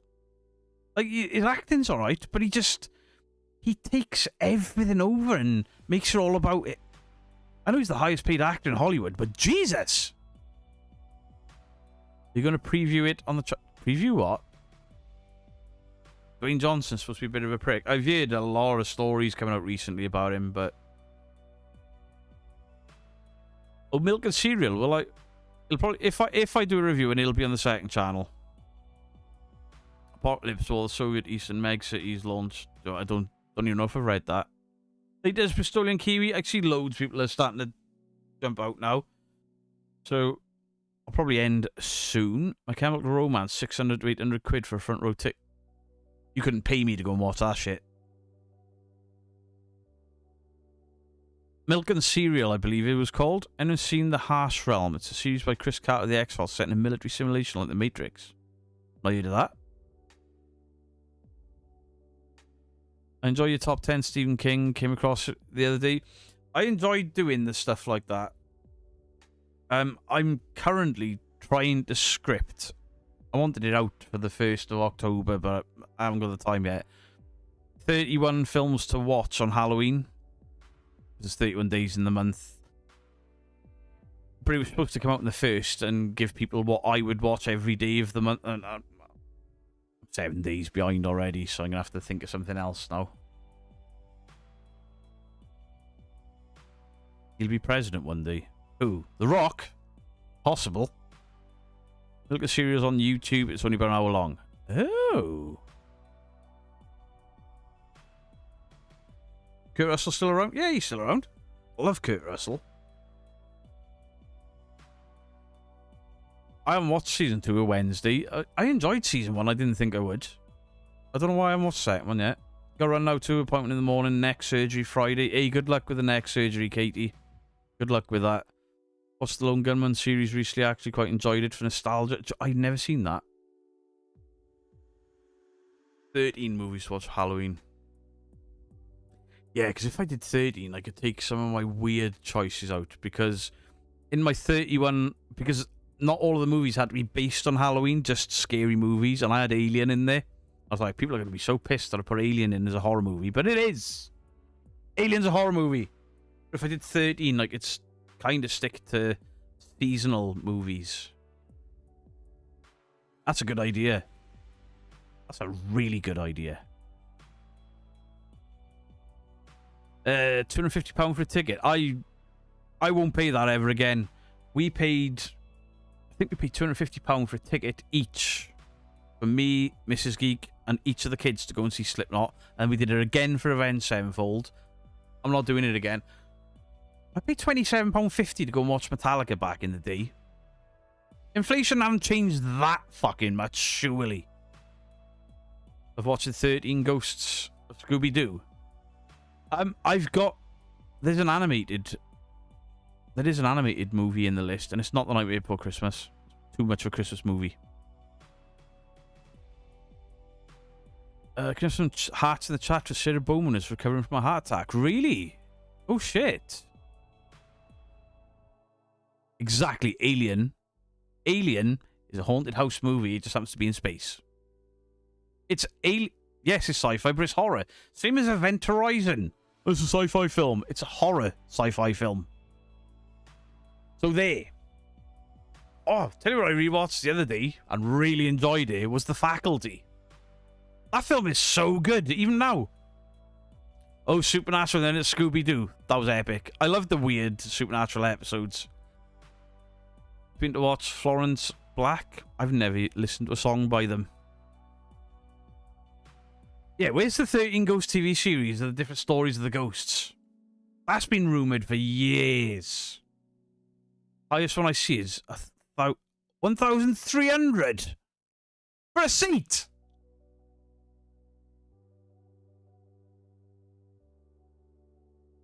The Ticketmaster's are scamming in the UK. So people pay $600-700 for 6. You know what? I went to watch Avenged Sevenfold, and Sleep Token were on the bill, and I heard so many people blowing up Sleep Token, and I was so excited to watch them. I was so fucking bored. Like, what is this shit? Why are people telling me to listen to them? Another band, I've not watched them live. I'll never watch them live because I can't stand their music. Ghost. See all my metalhead friends wearing Ghost t-shirts, and I was like, this has got to be good. Put it on. I was like, what's this shite? My dad would listen to this crap. Get it off. Don't like it. Apparently they're doing a prequel to Event Horizon, I read somewhere today. Recommend a creepy horror movie that I can pick to watch for my wife for Halloween. Only get to see one horror movie as the wife hates them. One horror movie to watch on Halloween. Let's buck the trend, yeah? And watch a film called Trick or Treat. Not Trick or Treat. Trick or Treat. Little Sam Hain with a lollipop. It's 5 short stories, but they all interlink by the end. Fucking love that movie. Love that movie. You played with Sepultura when they weren't famous. That's awesome. But until about 3 years ago, Max Cavalera was still on my Facebook. I hung out with Max and Igor a couple of times. We'd all like some Sleep Token individual songs with their album. It was they fucking so boring to watch live. Ghost and Patrick Wilson did a good cover of Shakespeare's Sister Stay. That was on the end of one of the Insidious films, right? The Entity was in the Entity's an uncomfortable watch. Trick or Treat is fantastic. Yeah, Trick or Treat is the one with the rock star. Trick or Treat is the 5 short stories. And it's one of my favourite Halloween movies. Oh, Event Horizon prequel is a comic book series. Right. Sam is a Halloween icon. Yeah. Listen, I love the original Halloween. I adore the original Halloween movie. But One of my favourites to watch in the build-up to Halloween, for the feeling and the nostalgia of the time for Halloween, is Halloween 4. They nail how the season looks of Halloween so well in Halloween 4. Also, Halloween 3, Season of the Witch. Fantastic Halloween film based around Halloween. I've never listened to Royal Blood, I don't think. Idle Hands is great. Beowulf is very hard for me to watch. Very good CGI, yeah. Laters Chris, appreciate it. Patrick Wilson directed the last Insidious. Yeah, I tried to rewatch the last Insidious the other day because I enjoyed some of the film. I found that I didn't enjoy any of the Insidious movies except the third one the first time I watched them. And then when I rewatched them, I found I enjoyed them. So I went back to the Red Door and I was like, still shit. I just couldn't get into it. Nightmare on Elm Street is your go-to? Absolutely. Favorite horror movie ever. No worries, Bristol. Catch you soon. Right, guys, I am going to end because I've got to record something for Lee from Three Spires immediately after this. I am going to do it. I am going to do it. So, guys, thank you for hanging around for the full 3 hours. I mean, there's still nearly 300 people in here. We've been talking about movies and comic books and stuff. I appreciate every single one of you. You're all awesome. Appreciate the review content and stuff. I appreciate the subscriptions and all of that amazing stuff. Hope you all have a good rest of your... Fuck, I'll probably be streaming tomorrow anyway, so see some of you tomorrow. Video tomorrow night. We're going back to Really Haunted. I'll have absolutely caught him with his pants down. Much love to you all. Beardo out.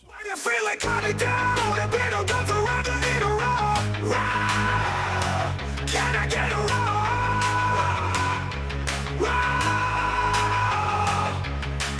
dressed up like a T-Rex with that perfect strut. All the people in the chat's just going nuts. You need a raw. Can I get a raw? If you're not feeling well, it's a nice surprise to get a raw. What did the ghost teacher say to her class? Keep your eyes on the board, because I'll be going through it again. When you feel like coming down, a bit of guns around and need a raw. Can I get a raw?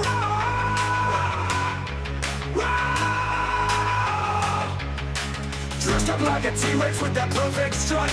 All the people in the chat's just going nuts. You need a raw. Can I get a raw? If you're not feeling well, it's a nice surprise to get a raw for being